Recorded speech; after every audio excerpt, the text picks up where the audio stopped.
Enrol করে ফেললাম। আমার এনরোল করার মধ্যে এটা চলে আসলো। চলে আসার পরে দেখো এখানে খুব সুন্দর ভাবে করে সাজানো থাকে। এই যে ক্লাসে আমরা লাইভে আছি না? আসসালামু আলাইকুম প্রিয় শিক্ষার্থী ভাই বোনেরা, এই মুহূর্তে আপনারা যারা আমাদের সাথে যুক্ত আছেন সবাইকে অসংখ্য ধন্যবাদ জানাচ্ছি। তো হঠাৎ করে আমাদের ফারুক স্যার অসুস্থ হয়ে যাওয়ার কারণে আপনারা জানেন যে আজকে বাংলার পরিবর্তে ইংরেজি ক্লাসটা হচ্ছে আর কি। তো যারা আমাদের সাথে জুম এবং ফেসবুক থেকে যুক্ত হয়েছেন একটু কমেন্ট করে জানান আমাদের কথা ক্লিয়ার শুনতে পাচ্ছেন কিনা, ভিডিওটা ক্লিয়ার দেখা যাইতেছে কিনা। হ্যাঁ, একটু জানাবেন কথা ক্লিয়ার শোনা যায় কিনা, ভিডিওটা ক্লিয়ার দেখা যায় কিনা, তাহলে আমরা মূল আলোচনায় চলে যাবো ইনশাল্লাহ। যারা যুক্ত আছেন একটু বলতে হবে। হ্যাঁ, যারা যুক্ত আছেন একটু বলতে হবে।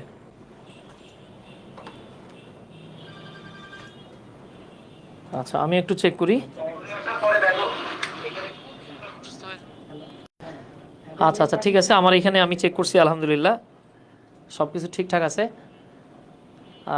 আশা করি আপনারাও ঠিকঠাক মতোই দেখতে পাইতেছেন, কথা শুনতে পাচ্ছেন।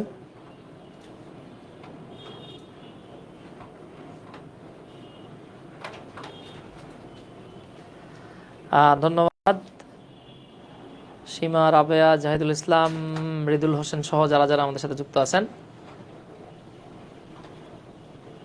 ওকে, তাহলে আমরা আমাদের মূল আলোচনায় চলে যাব। আমরা একটু একটা মিনিট ওয়েট করি, আমাদের বাকি ভাই বোনরাও একটু যুক্ত হয়ে যাক।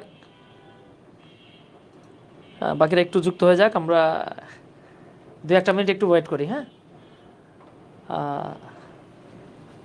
আচ্ছা আচ্ছা, thank you. All clear sir? আচ্ছা, ধন্যবাদ বাবা। ক্লিয়ার স্যার, স্যারের নুরানি চেহারা। আমার চেহারা নুরানি নাকি ভাই? ধন্যবাদ মুরসালিন ভাই।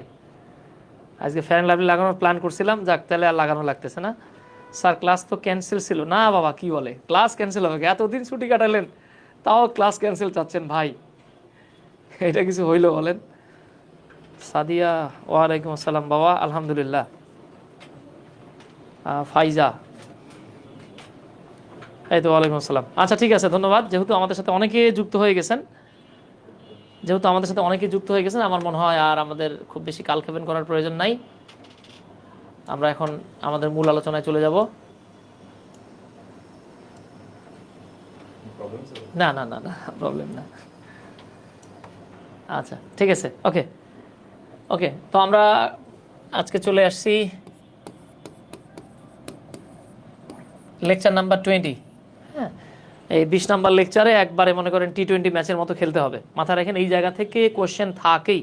আর সব কথার শেষ কথা কি জানেন, এই জায়গা থেকে প্রশ্ন থাকুক না থাকুক, স্পেশালি আপনি যখন রাইটিংয়ে যাবেন, রিটেনে যাবেন, দেখেন রিটেনে গিয়ে যেই ঘটনাটা ঘটে, আমরা অনেকে করি কি, বোকামি করে। ধরেন আপনাকে একটা প্যারাগ্রাফ লিখতে দিল, আপনি একটা প্যারাগ্রাফের মধ্যে 10টা বাক্য লিখছেন। এখন 10টাই যদি সিম্পল সেন্টেন্স লেখেন দেখতে ভালো লাগবে না, 10টাই কমপ্লেক্স লেখেন দেখতে ভালো লাগবে না, 10টা কম্পাউন্ড লেখেন ভালো লাগবে না। তাহলে যেই কাজটা করতে হবে, আপনার একটা প্যারাগ্রাফও যদি লেখেন, প্যারাগ্রাফটা হবে আ combination of simple, complex and compound sentences. বুঝতে পারতেছেন তো বাবা? তাহলে দেখেন প্র্যাকটিক্যাল লাইফে এগুলো অনেক গুরুত্বপূর্ণ। আবার অনেক সময় দেখা গেছে, দেখবেন আমরা ইংলিশ ফার্স্ট পেপারে যেটা হয় আর কি, আপনাদের তো ইংলিশ ফার্স্ট পেপার নাই, একটা প্যাসেজ দিয়ে বলে কি যে এই প্যাসেজ থেকে প্রশ্নের উত্তর দিতে হবে, তবে হুবহু লাইন বাই লাইন লেখা যাবে না। তো হুবহু লাইন বাই লাইন লেখা না গেলে আমরা কি করতে পারি, আমরা প্যারাফ্রেজ করতে পারি। প্যারাফ্রেজ জিনিসটা কি, ওই একই কথা বলবেন, জাস্ট একটু হালকা ঘুরায় বলবেন। কিভাবে ঘুরায় বলবেন? দে আছে সিম্পল সেন্টেন্স, আপনি এটা কমপ্লেক্স বানায় দেন। দে আছে কমপ্লেক্স, আপনি কম্পাউন্ড বানান। ওকে, আচ্ছা। সো মাথায় রাখেন কিন্তু এগুলো প্র্যাকটিক্যাল লাইফে মারাত্মক মারাত্মক মারাত্মক কাজে লাগে। তাহলে আমরা আজকে আসি সিম্পল, আমরা আজকে আসি যেটাতে আর কি ট্রান্সফরমেশন অফ সেন্টেন্সের পার্ট 1-এ আর কি। তো এখানে যে বিষয়টা একটু খেয়াল করবেন, দেখেন আমাদেরকে যখন বলা হয় সেন্টেন্সকে ট্রান্সফর্ম করতে,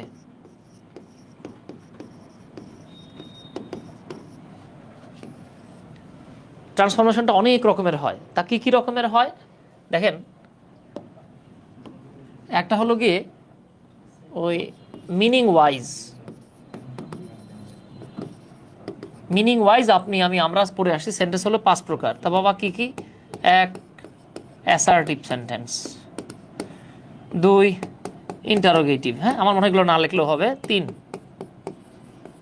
imperative, 4 number optative, 5 number exclamatory. হ্যাঁ, এই হলো অর্থ অনুযায়ী 5 প্রকারের যে সেন্টেন্স। চলে যেতেছে নাকি ভাই? এই হলো অর্থ অনুযায়ী 5 প্রকারের সেন্টেন্স। এই 5 প্রকার সেন্টেন্সগুলোকে ছোটবেলা থেকে আমরা গুলু করে 2 ভাগে ভাগ করে আসছি। একটা হলো অ্যাফার্মেটিভ আর একটা হচ্ছে নেগেটিভ। তবে বোকামি করে আমরা যারা শুধু চৌধুরী অ্যান্ড হোসেন পড়ি তারা আমরা পড়ে আসছি অ্যাসার্টিভ সেন্টেন্স 2 প্রকার। বাবা, এই assertive, interrogative, imperative, objective, exclamatory সব রকমের বাক্যগুলোকেই আমরা 2 ভাগে ভাগ করতে পারি। ঠিক আছে? আচ্ছা, তাহলে এবার একটু আসেন আবার গঠন অনুসারে যেটা পড়ে আসছেন স্ট্রাকচার ওয়াইজ। স্ট্রাকচার ওয়াইজ হলো সেন্টেন্স আমাদেরকে যদিও বলা হয়েছে 3 প্রকার, আসলে অ্যাকচুয়ালি এগুলো 4 প্রকার। 1 সিম্পল, 2 কমপ্লেক্স, 3 নাম্বার যেটা এটা হলো কম্পাউন্ড, 4 নাম্বার যেটা এটা আমরা আসলে জাস্ট লিখতেছি, আমি এটা একটু পরে মুছে দেব, এটা নাম হলো কম্পাউন্ড কমপ্লেক্স। তবে আমরা যখন ট্রান্সফরমেশন অফ সেন্টেন্স করি তখন আমাদেরকে এই 4 নাম্বারটা রাখে না, কেটে দেওয়া হয়। হ্যাঁ, এরপর যে ঘটনাটা ঘটে আপনারা পড়ে আসছেন যে আপনার ভয়েস চেঞ্জিং যেটা এটাও কিন্তু এক ধরনের ট্রান্সফরমেশন। ঠিক আছে? Active passive. এরপরে এই যে ডিগ্রি চেঞ্জিং যেটা এটাও হলো এক ধরনের ট্রান্সফরমেশন। হ্যাঁ, এরপরে দেখেন ন্যারেশন চেঞ্জিং যেটা এইটাও এক ধরনের ট্রান্সফরমেশন। এখন আমাদের narration already done, degree changing done, voice changing done. ঠিক আছে? তো আমরা এই জায়গাগুলোতে যাব। আরেকটা বিষয় হচ্ছে গিয়ে দেখেন ট্রান্সফরমেশন আরেকটা ওয়েতে করা যায়, এটাকে বলা হয় আপনার transformation of sentence, transformation of sentence, হ্যাঁ, উইথ সংক্ষেপে লিখতেছি, হ্যাঁ, POS মানে parts of speech changing. Parts of speech changing এর মাধ্যমে আপনি ট্রান্সফর্ম করতে পারবেন। যেমন ধরেন আমি একটা বাক্য লিখে দেই, ধরেন আমরা লিখলাম যে লিজা contributed a lot। তাহলে এই বাক্যটাতে আমরা কি পাচ্ছি? লিজা ব্যাপক কন্ট্রিবিউট করেছে, তাই তো? বাক্যটা আমরা এখানে শেষ করে দিতে পারি। এইটাকেই আমরা যখন ট্রান্সফর্ম করব, ট্রান্সফর্ম করা মানে কি বাক্যের পরিবর্তন হবে, অর্থের কোনো পরিবর্তন হবে না।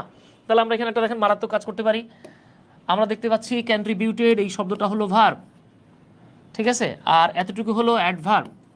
আপনাদের ডেফিনেটলি মনে আছে যে ভার্বকে কখন, কোথায়, কিভাবে, কতটুকু, কি পরিমাণ দ্বারা প্রশ্ন করলে উত্তরে আমরা একটা ওয়ার্ড পেলে অ্যাডভার্ব হয়, আর একাধিক ওয়ার্ড পেলে সেটা অ্যাডভার্ব ফ্রেজ হয়। দেখেন ইন্টারেস্টিং ফ্যাক্ট, এগুলো নর্মালি আমাদেরকে বইগুলো বলে না, ঠিক আছে, দেখায় না।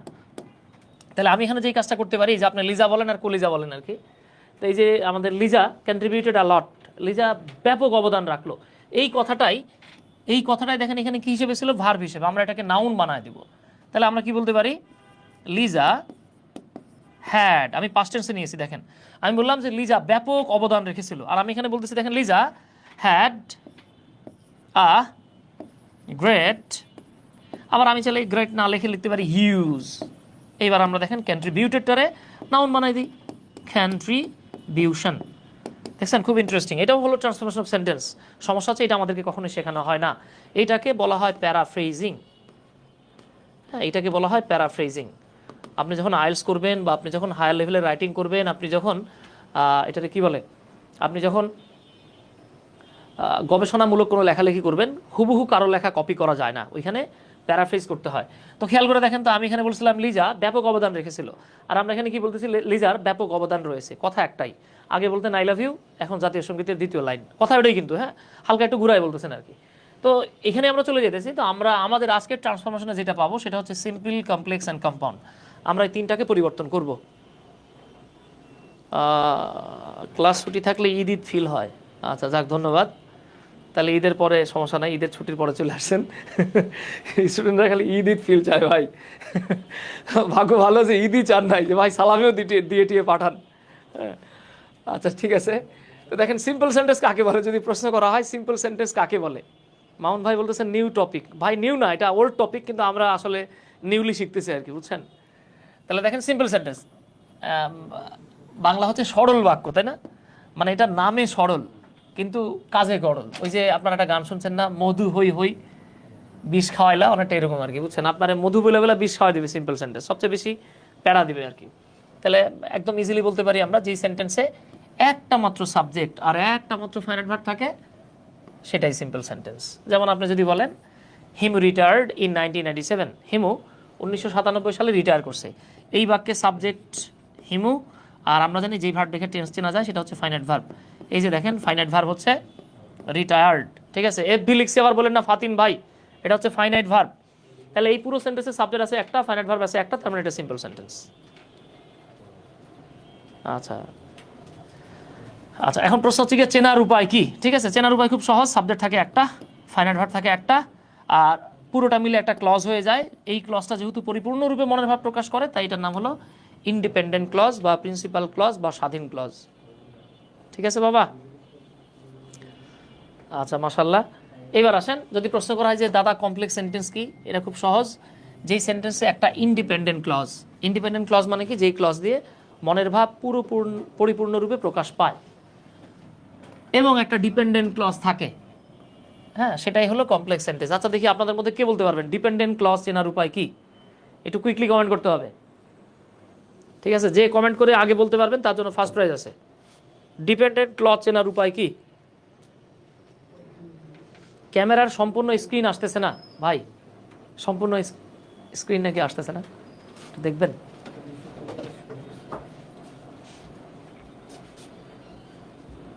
হ্যাঁ আবু তাহের ভাই, এটা কি বললেন ভাই?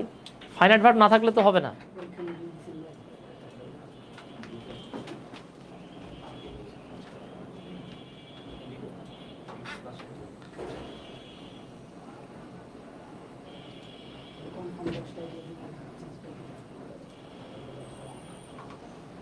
স্ক্রিন সম্পূর্ণ আসছে না ভাই?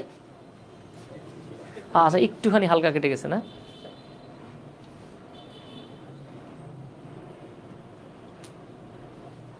এবার হবে, এবার ঠিক আছে তো নাকি? আল্লাহ আল্লাহ আল্লাহ, এইটা কি বললেন বাবা? যে ক্লজ অন্য ক্লজের সাহায্য ছাড়া অর্থ প্রকাশ করতে পারে না সেটাই ডিপেন্ডেন্ট। এইটা তো ঠিক আছে, কিন্তু চিনবেন কেমনে? ঠিক আছে, আচ্ছা চিনবেন কেমনে? দেখেন এখানে চেনার উপায় হচ্ছে কি, আমরা বলছিলাম যেই ক্লজের সামনে লিঙ্কার থাকে সেটা হচ্ছে অধীন। আমরা গরু দিয়ে উদাহরণ দিয়েছিলাম, যে ধরেন আপনার বাসায় একটা গরু আছে, গরুর গলায় আপনি রশি লাগাই দিচ্ছেন, এবার গরু কি অধীন নাকি স্বাধীন? হ্যাঁ গরু হচ্ছে অধীন, রশি খুলে দেবেন, তিরিং বিরিং করে লাভ দিয়ে পালায় যাবে, তাহলে স্বাধীন। যেমন ধরে নেন আমরা এইভাবে যদি লিখি যে ইফ শি ফাউন্ড মি, আমি যদি এতটুকু বলি যদি সে আমারে ফোন করতো, দেখেন মনের ভাব প্রকাশ পায় না, একটা আকাঙ্ক্ষা থাকে যে ভাই যদি ফোন করতো তাহলে কি হইতো, আপনি কি খুশি হইতেন নাকি তার ফোন কেটে দিতেন নাকি তার সাথে কথা বলতেন? দেখেন আমরা জাস্ট এতটুকু বললাম যদি সে আমাকে ফোন করতো, মনের ভাব প্রকাশ পায় না, সো এটা হচ্ছে ডিপেন্ডেন্ট ক্লজ। কেন ডিপেন্ডেন্ট ক্লজ? কারণ সামনে লিঙ্কার আছে। এবার আপনি যেই কাজটা করবেন, লিঙ্কারটারে সুন্দর মতো পুছা ফেলান, মানে মুছে দেন, এই যে দেখেন হয়ে গেছে স্বাধীন ক্লজ। তাহলে বিষয়টা দাঁড়াচ্ছে যেই ক্লজের সামনে লিঙ্কার থাকে সেটা অধীন, তুলে ফেললে খুলে দিলে স্বাধীন, তাই তো? আচ্ছা যাই হোক, মনে আছে ইনশাল্লাহ। এইবার আসেন, তাহলে আমরা দেখব যদি একটা সেন্টেন্সে দুইটা ক্লজ থাকে, একটা সেন্টেন্সে যদি দুইটা ক্লজ থাকে, একটা অধীন একটা স্বাধীন, তাহলে বুঝবেন সেই সেন্টেন্সে হলো কমপ্লেক্স সেন্টেন্স। যেমন আমি যদি শুধু এতটুকু বলতাম, খেয়াল করেন যে when it was 1997, আমরা যদি জাস্ট এতটুকু বলি যে যখন এটা ছিল 1997 সাল, আর কিছু বললাম না, তখন একটা আকাঙ্ক্ষা থাকে যে ভাই 97 কি হয়েছে, ঠিক আছে? তার মানে একটা আকাঙ্ক্ষা থাকতেছে। সো এইটা হলো গিয়ে ডিপেন্ডেন্ট ক্লজ, বাংলায় বললে অধীন ক্লজ। কিন্তু আমি যদি শুধু এতটুকুই বলি হিমু রিটায়ার করছিল, ঠিক আছে, তাহলে দেখেন মনোভাব প্রকাশ পাচ্ছে। সো এইটা হলো গিয়ে ইন্ডিপেন্ডেন্ট ক্লজ। এই দুটো ক্লজকে একত্রিত করলে আমরা যেই সেন্টেন্স পাই, এইটার নামই হলো বাবা কমপ্লেক্স সেন্টেন্স। তাহলে কমপ্লেক্স সেন্টেন্স চেনার উপায়টা কি? চেনার উপায় মারাত্মক সহজ। এই যে দেখেন ইট একটা সাবজেক্ট, হিমু একটা সাবজেক্ট, তাহলে সাবজেক্ট থাকে কয়টা? দুইটা। দেখেন ওয়াজ দেখে পাস্ট টেন্স চেনা যাইতেছে, রিটায়ার্ড দেখেও পাস্ট টেন্স চেনা যাচ্ছে, তাহলে টেন্স চেনা গেলে finite verb. So finite verb আছে একটা, আর এই যে একটা দুইটা, আর ক্লজ থাকবে দুইটা, একটা স্বাধীন বা ইন্ডিপেন্ডেন্ট আর একটা অধীন বা ডিপেন্ডেন্ট। তার মানে কমপ্লেক্সকে আপনি যখন সিম্পল বানাতে যাবেন তখন আপনারা কি করতে হবে? স্বাধীন ক্লজটাকে অক্ষত রেখে অধীন ক্লজটাকে ফ্রেজে কনভার্ট করতে হবে। খেয়াল করেন কিন্তু এই জায়গাটাতে আমরা অনেক সময় বিপদে পড়ে যাই। হ্যাঁ, এবার আসেন কম্পাউন্ড সেন্টেন্স, দুনিয়ার সবচাইতে নিরীহ এবং সবচাইতে সহজ সেন্টেন্স বলতে পারেন কম্পাউন্ডকে। আমরা টুকটাক এটা জানি, আমরা পড়েছিলাম কোঅর্ডিনেট কনজাংশন। তো বাবা কোঅর্ডিনেট কনজাংশনসকে মনে রাখার আমরা একটা টেকনিক বলেছিলাম, আপনাদের ডেফিনেটলি মনে আছে, ভুলে যাওয়ার কথা না। সেটা হচ্ছে ফ্যান বয়েজ, মনে আছে না?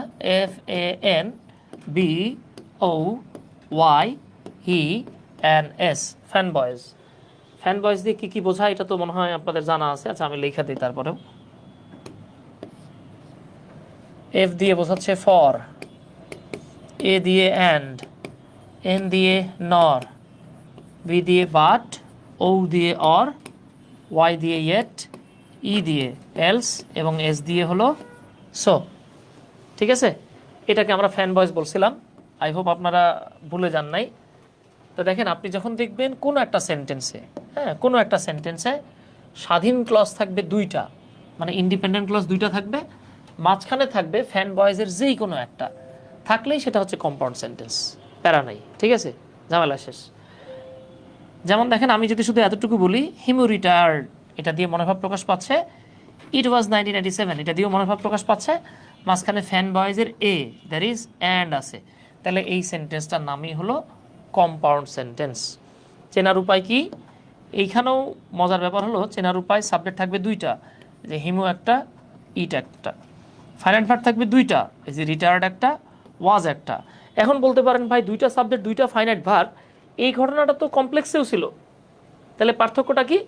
পার্থক্য হচ্ছে কমপ্লেক্সে একটা স্বাধীন আর একটা অধীন ছিল, কিন্তু কম্পাউন্ডের ক্ষেত্রে দুইটাই স্বাধীন ক্লজ থাকবে, মাঝখানে থাকবে fan boys. So this is the case. হ্যাঁ, এখন আমরা সিম্পল কমপ্লেক্স কম্পাউন্ডের পরিবর্তনে চলে যাব। এখন আমরা সিম্পল কমপ্লেক্স এবং কম্পাউন্ডের পরিবর্তনে চলে যাব।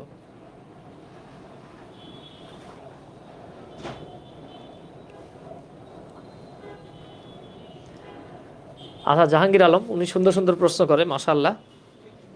জাহাঙ্গীর নামের পোলাপান খুব ট্যালেন্টেড হয়। ঠিক আছে, মানে ট্যালেন্টের বাংলায় হলো জাহাঙ্গীর। ঠিক আছে না জাহাঙ্গীর ভাই? আচ্ছা, জাহাঙ্গীর ভাই বলতেছে Rima being hungry her mother gave food. এই যে রিমা বিং হাংরি, এটা হচ্ছে একটা ফ্রেজ ভাই, এটা তো ক্লজ না। ক্লজ হলে আপনি রিমাকে সাবজেক্ট ধরতেন। জাহাঙ্গীর আলম ভাই ধন্যবাদ। ঠিক আছে, রিয়ালমি, বাবারে আপনারা একটু নামগুলো চেঞ্জ করেন। একজনের নাম রাখছেন রিয়ালমি RMX, নামটা চেঞ্জ করেন, নিজের নামটা দিয়ে রাখবেন। ঠিক আছে, আমরা তো মাংস টাংস চাই নাই যে আপনাকে রাকিকা দেওয়া লাগতেছে।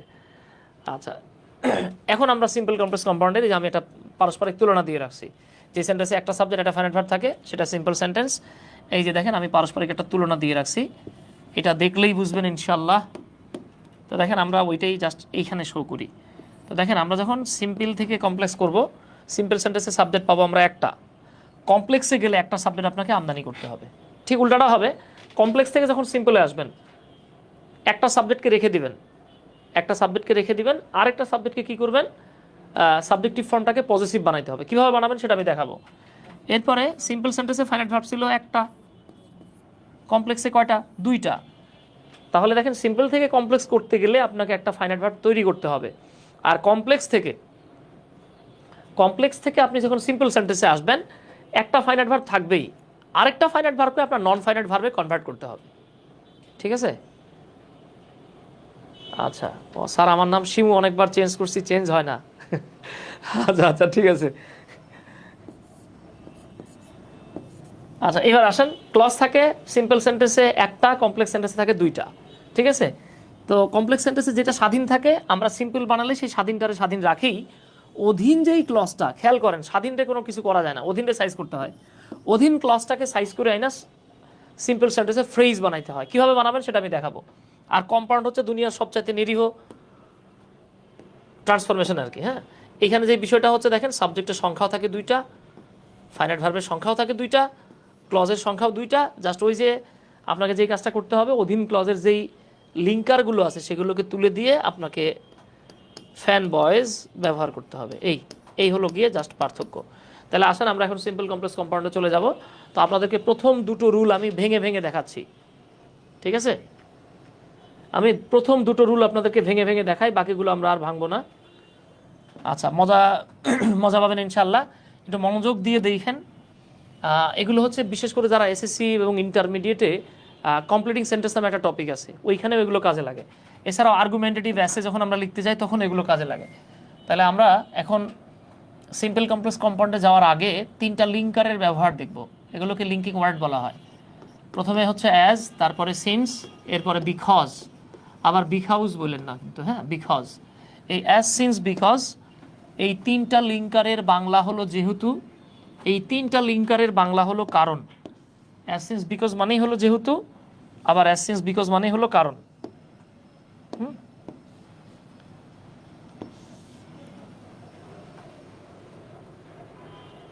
ওকে, তাহলে আসি আমরা। এটার বাংলাটা কি বাবা? অ্যাজ মানেও যেহেতু, সিন্স মানেও যেহেতু, বিকজ মানেও যেহেতু, শর্ত হচ্ছে বাক্যের প্রথমে থাকলে যেহেতু হবে। আবার অ্যাজ মানেও কারণ, সিন্স মানেও কারণ, বিকজ মানেও কারণ, শর্ত কি বাক্যের মাঝখানে থাকতে হবে। মাথায় রাখবো আমরা, অ্যাজ ওয়েল অ্যাজ খাতায় রাখবো। এর সামনে সব সময় থাকে একটা ক্লজ, ঠিক আছে, এর পেছনে থাকবে আরেকটা ক্লজ। এক্ষেত্রে প্রথম ক্লজটা যদি কারণ প্রকাশ করে, সেক্ষেত্রে পরেরটা প্রকাশ করবে ফলাফল। আবার উল্টাটাও হইতে পারে, যদি প্রথম অংশটা ফলাফল প্রকাশ করে তাহলে পরের অংশটা প্রকাশ করবে কারণ। এটাকে কেউ কেউ বলে কজ অ্যান্ড ইফেক্ট, কেউ কেউ বলে কজ অ্যান্ড রেজাল্ট। যেটাই বলেন আপনি ইজিলি মাথায় রাখতে পারবেন, সমস্যা হবে না। এবার একটু দেখি আমরা। দেখেন এই অ্যাজ, সিন্স, বিকজ বাক্যের যেখানেই থাকুক, মানে সামনে থাকুক আর মাঝখানে থাকুক, ও সবসময় দুইটা ক্লজকে যুক্ত করবে। এর আগে থাকবে একটা ক্লজ, পেছনে থাকবে একটা ক্লজ। যদি আগের ক্লজটা ফলাফল হয় বা কারণ হয়, যেটাই হোক, সেটা যদি পজিটিভ কোনো কারণ বা ফলাফল হয়, তাহলে পরের ক্লজটা অবশ্যই পজিটিভ হবে। অর্থাৎ অ্যাজ, সিন্স, বিকজের কাজ হচ্ছে দুটো সমধর্মী আইডিয়াকে যুক্ত করা। আগেরটা পজিটিভ হলে পরেরটা পজিটিভ, আগেরটা নেগেটিভ হলে পরেরটা নেগেটিভ। অন্যদিকে অ্যাজ, সিন্স, বিকজের আগের ক্লজটা যদি নেগেটিভ কোনো তথ্য দেয়, ধারণা দেয়, তাহলে ড্যাম শিওর থাকেন পরে যে তথ্যটা হবে সেইটাও নেগেটিভ ধারণা দেবে। তার মানে আমরা যেটা বুঝতেছি সেটা হলো অ্যাজ, সিন্স, বিকজ হচ্ছে এমন এক ধরনের লিঙ্কিং ওয়ার্ড যার কাজ হলো দুটো সমধর্মী আইডিয়াকে যুক্ত করা। জাস্ট প্রথম দুইটা দেখাই দেবো, বাকিগুলো আমি আর ভেঙে ভেঙে এইভাবে দেখাবো না। আচ্ছা, তাহলে আমরা আসেন এক্সাম্পল দিই। মনে আছে না বাবা, এক্সাম্পলের সমার্থক শব্দ হলো ভিজ। আমরা ভিজে চলে গেলাম। দেখবেন, ধরেন আপনাকে একটা বাক্য দিয়ে রাখলো, as he studied, as he studied hard. একদম বাচ্চাদের মতো বাক্য লিখলাম। হ্যাঁ, ধরেন আপনি 9-এর স্টুডেন্ট, 8-9-এর স্টুডেন্ট, আপনাকে কমপ্লিটিং সেন্টেন্স দিছে। কমপ্লিটিং সেন্টেন্স কীভাবে দেয়? একটা লাইনের প্রথম অংশ দেওয়া থাকে, যেমন অ্যাজ হি স্টাডিড হার্ড, যেহেতু সে কঠোর পড়াশোনা করলো বা করেছিল। এখন কঠোর পড়াশোনা করা কি খারাপ কিছু? খারাপ না, পজিটিভ দিক। তাহলে এটা পজিটিভ দিক আসছে। এইবার আপনারা বলবে যে পরের অংশ শূন্যস্থান পূর্ণ করো। তাহলে আমরা কি করতে পারি? আমরা অনেকে করি কি, এগুলো ঠাড়া মুখস্থ করি। ভাই মুখস্থ করবেন কেন? আপনি হাজার হাজার বাক্য বানায় বানায় লিখবেন। তাহলে আমরা জাস্ট এখানে দেখবো এটা কারণ নাকি ফলাফল।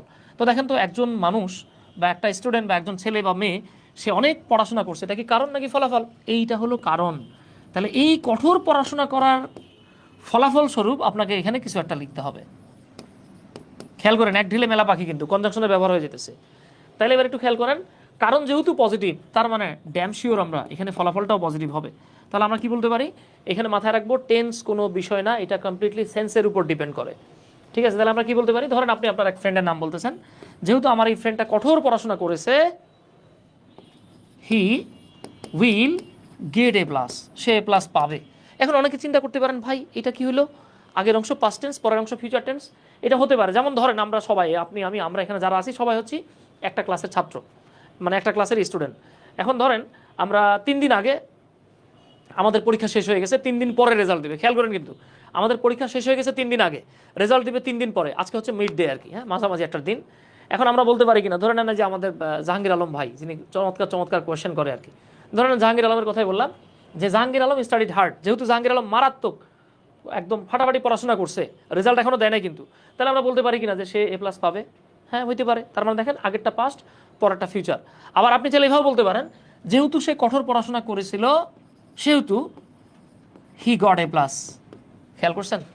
এটাও বলা যায়। আবার আপনি বলতে পারেন, দেখবেন অনেক সময়, এগুলো এখন বলে কিনা জানি না, আমাদের স্কুলে এগুলো বেশি হইতো আর কি, আমাদের স্কুল লাইফে আর কি।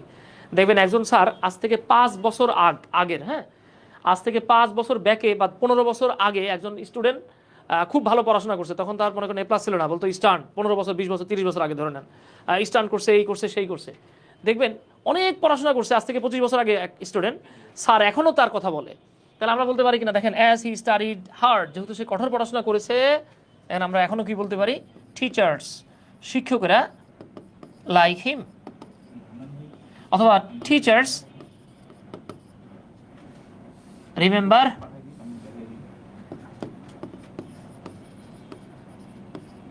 হিম। তার মানে আমি জাস্ট আপনাদেরকে যে জিনিসটা দেখাইলাম খেয়াল করেন, আগের অংশ পাস্ট টেন্স হলে পরের অংশ প্রেজেন্ট হতে পারে, ফিউচার হতে পারে, পাস্ট হতে পারে, যদি সেন্সের সাথে মিলে যায়। এখানে টেন্স কোনো ফ্যাক্ট না, পুরোটা সেন্সের উপর ডিপেন্ড করে। ওকে বাবা, আমরা চাইলে এই বাক্যটাকে উল্টে লিখতে পারতাম। কিভাবে?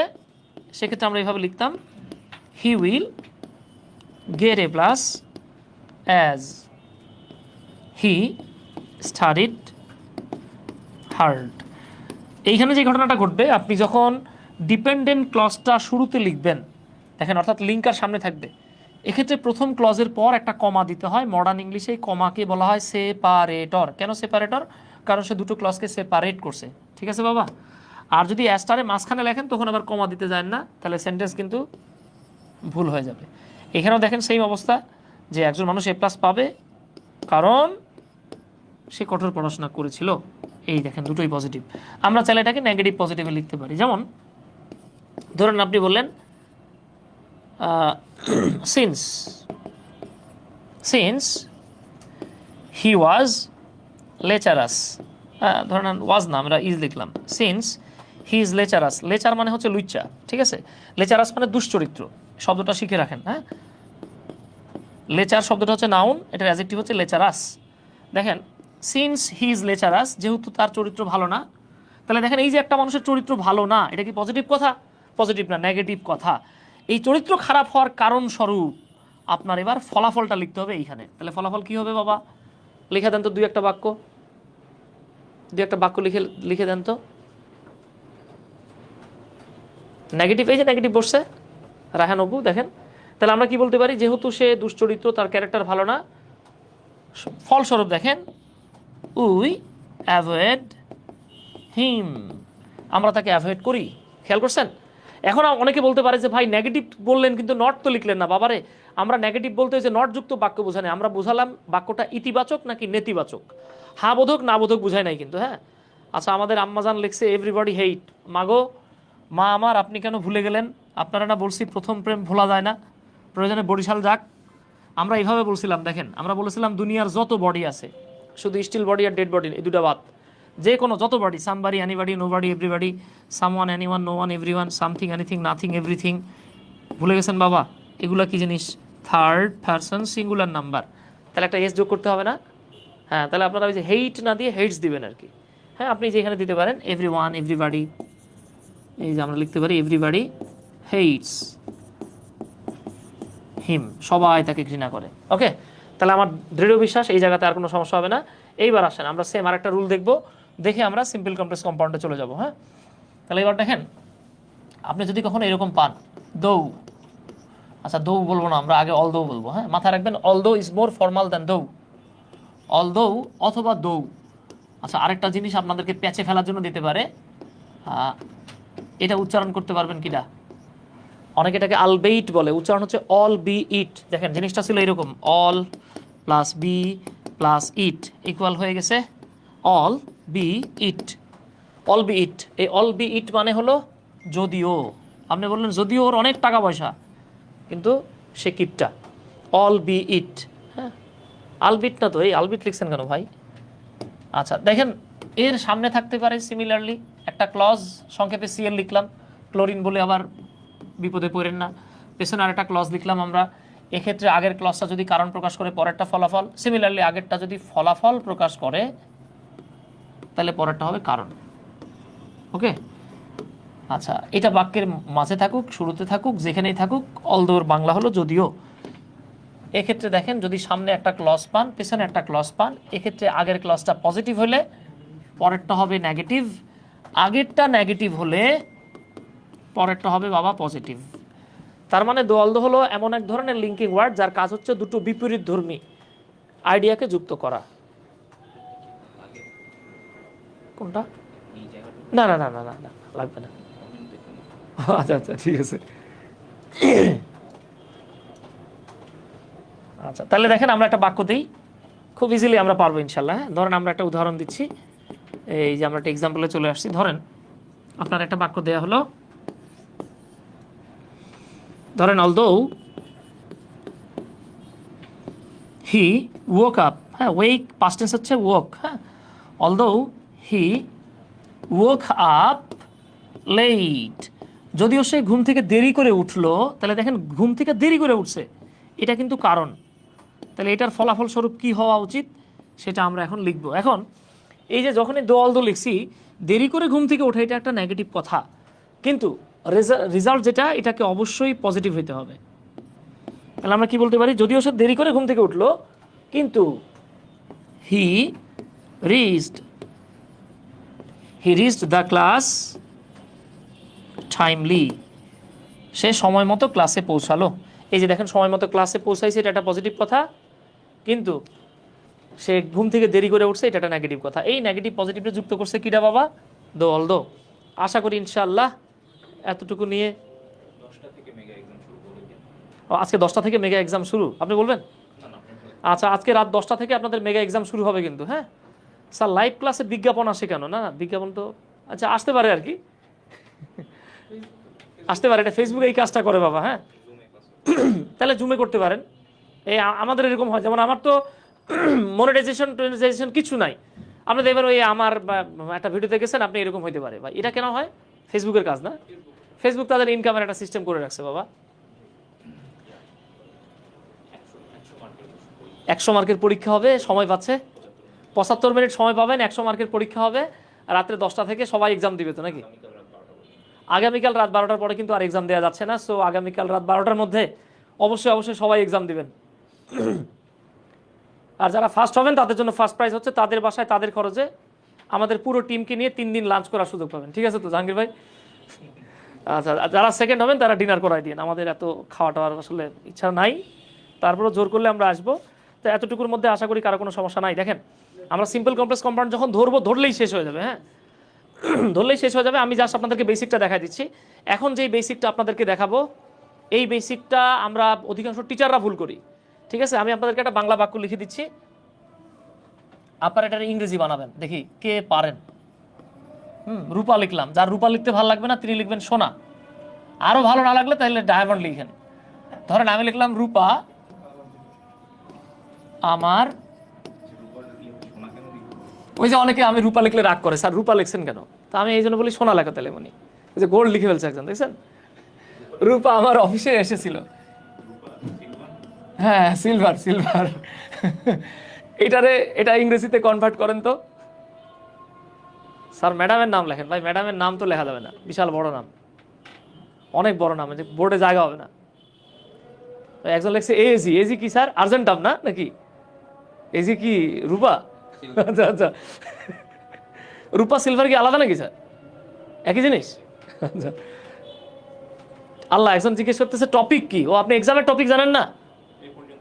এই পর্যন্ত যা পড়ছি আমরা সব mixed.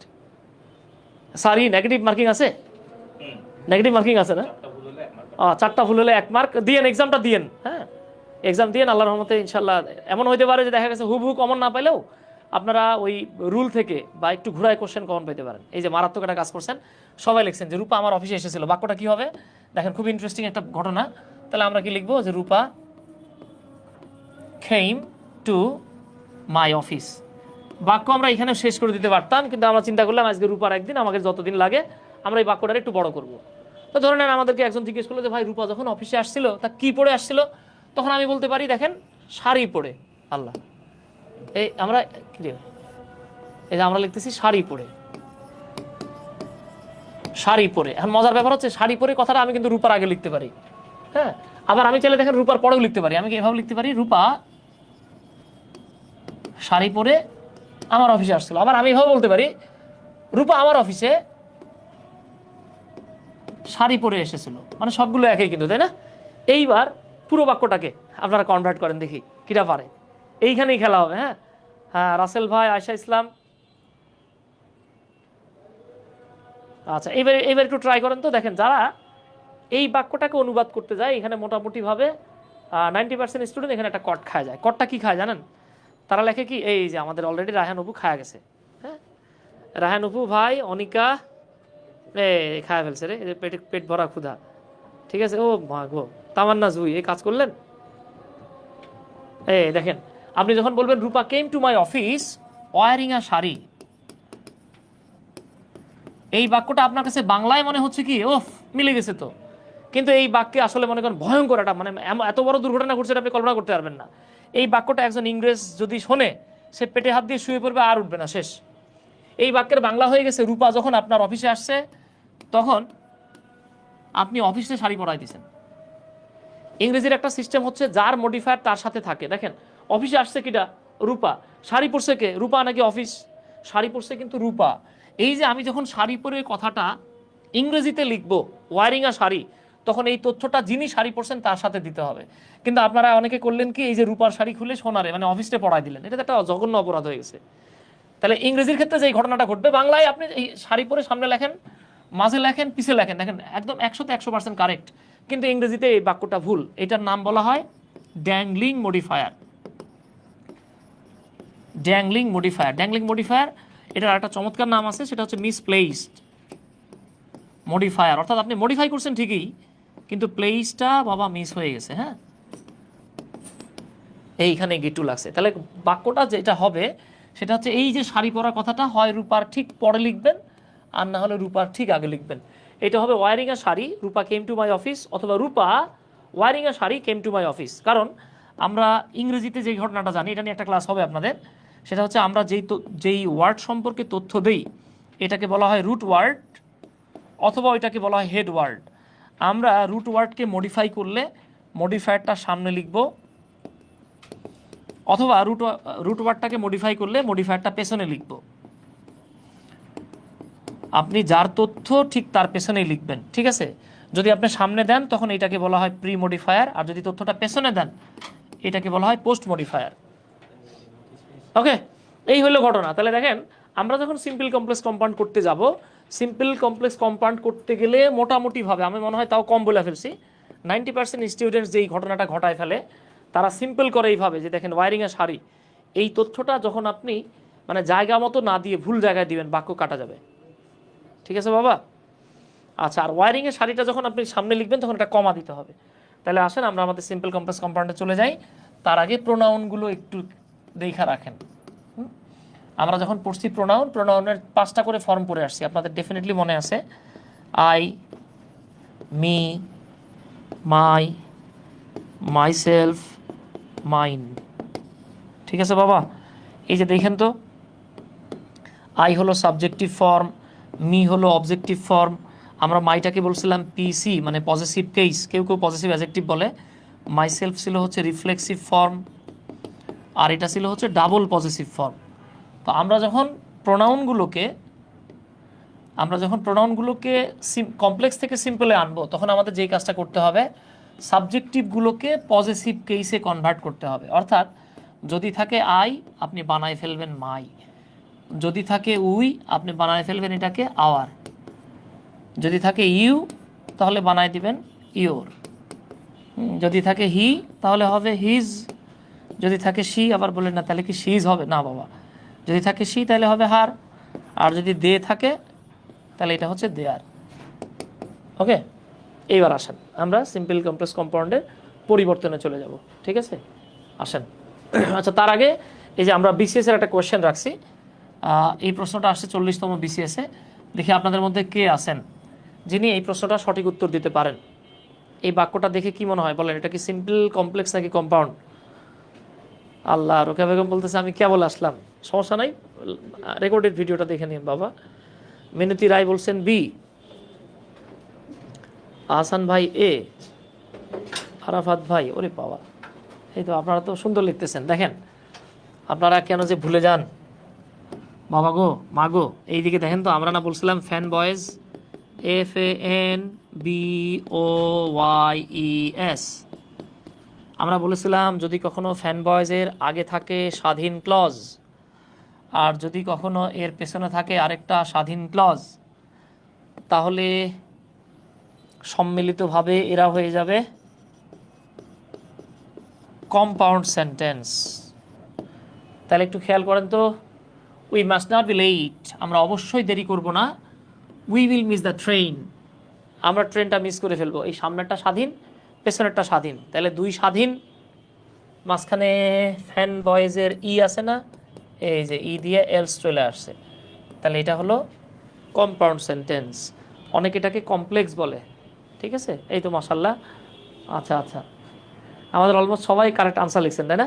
Thank you, thank you. আচ্ছা,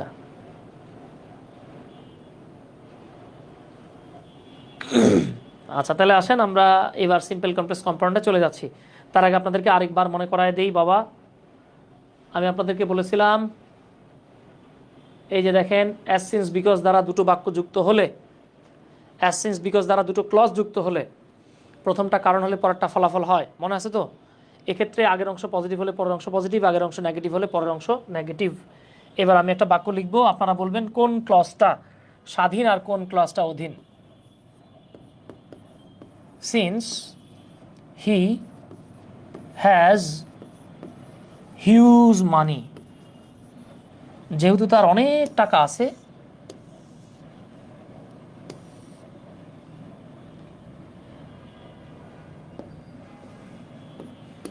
he can buy anything, সে যে কোনো কিছু কিনতে পারে, হ্যাঁ, হ্যাপিনেস ছাড়া আর কি।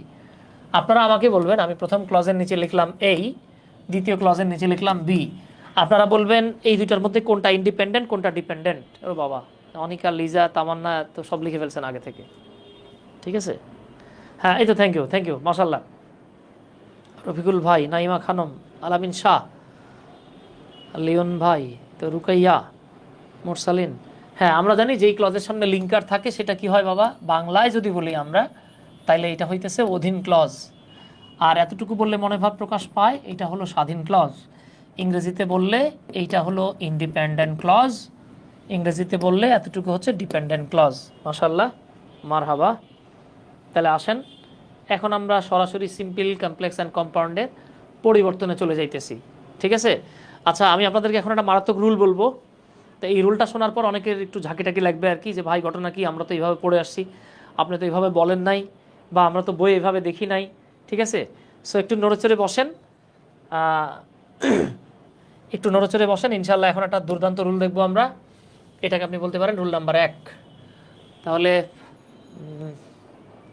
একটু বড়সড় জায়গা দরকার। তাহলে আমি প্রথমে এই যে এই এতটুকু হলো আমার সিম্পল, না ছোট হয়ে গেছে, এটা হলো আমার সিম্পল সেন্টেন্স।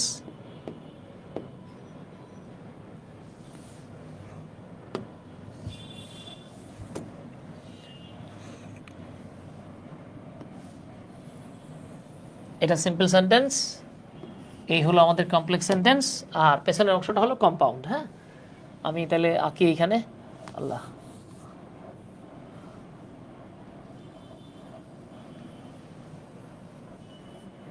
এটা সংক্ষেপে লিখতেছি কম্পাউন্ড, এটা কম্পাউন্ড, এইটা হলো বাবা কমপ্লেক্স, আর এটা হলো আপনাদের সিমপ্লেক্স, তাই না? সিমপ্লেক্স না কিন্তু সিম্পল। আচ্ছা, একটু মনোযোগ সহকারে দেখেন, সুবিধা হবে ইনশাল্লাহ, অসুবিধা হবে না। আচ্ছা, মনোযোগ সহকারে দেখেন, এখানে একটা মারাত্মক জিনিস শিখবো আমরা। হ্যাঁ, ধরেন আপনি এখানে একটা পাবেন অ্যাজ অথবা সিন্স অথবা বিকজ যুক্ত, বলেন তো অ্যাজ সিন্স বিকজ যুক্ত ক্লজটা স্বাধীন হয় নাকি অধীন হয়? অ্যাজ সিন্স বিকজ যুক্ত ক্লজটা স্বাধীন হয় নাকি অধীন হয়? কুইকলি বলতে হবে।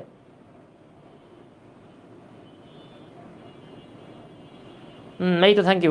অধীন হয়, ডিপেন্ডেন্ট হয়, মাশাল্লাহ মাশাল্লাহ। এই তো আয়শা খাতুন, থ্যাংক ইউ। আচ্ছা, তাহলে দেখেন বাবা, অ্যাজ সিন্স বিকজ যুক্ত, আমি বাংলায় লিখে দিচ্ছি, হ্যাঁ, আপনারা আবার রাগ করেন না যে বেটা বাংলা লেখে করে, অধীন ক্লজ সংক্ষেপে লিখলাম। তাহলে কমপ্লেক্স সেন্টেন্সে প্রথমে থাকবে অ্যাজ সিন্স বিকজ যুক্ত একটা অধীন ক্লজ, প্লাস এর পরে থাকবে একটা স্বাধীন ক্লজ। আমি বাংলা দিয়ে লিখে ফেলছি আর কি, এটা উল্টাও হইতে পারে, প্রথমে থাকবে স্বাধীন ক্লজ, এরপরে থাকবে অ্যাজ সিন্স বিকজ যুক্ত একটা অধীন ক্লজ। ওকে, এইবার দেখেন আমরা যখন এটাকে সিম্পল বানাবো, এইখানে একটা মারাত্মক টুইস্ট আছে, যেটা আমার দেখা বাংলাদেশের 100% বইয়ের 2% বইও এই জিনিসটাকে ক্লিয়ার করে নাই, খোলাসা করে নাই, ঠিক আছে? দেখেন, প্রথমেই আপনাকে যেই কাজটা করতে হবে, আপনাকে লিখতে হবে ফর অথবা বিকজ অফ, এরপরে আপনাকে যেই কাজটা করতে হবে, আপনাকে লিখতে হবে পিসি, তারপরে আপনাকে লিখতে হবে ভার্বের সাথে আইএনজি যোগ, তারপরে আপনি বাকি অংশ লিখবেন, একটা কমা দিবেন, দিয়ে এরপরে লিখবেন স্বাধীন ক্লজ।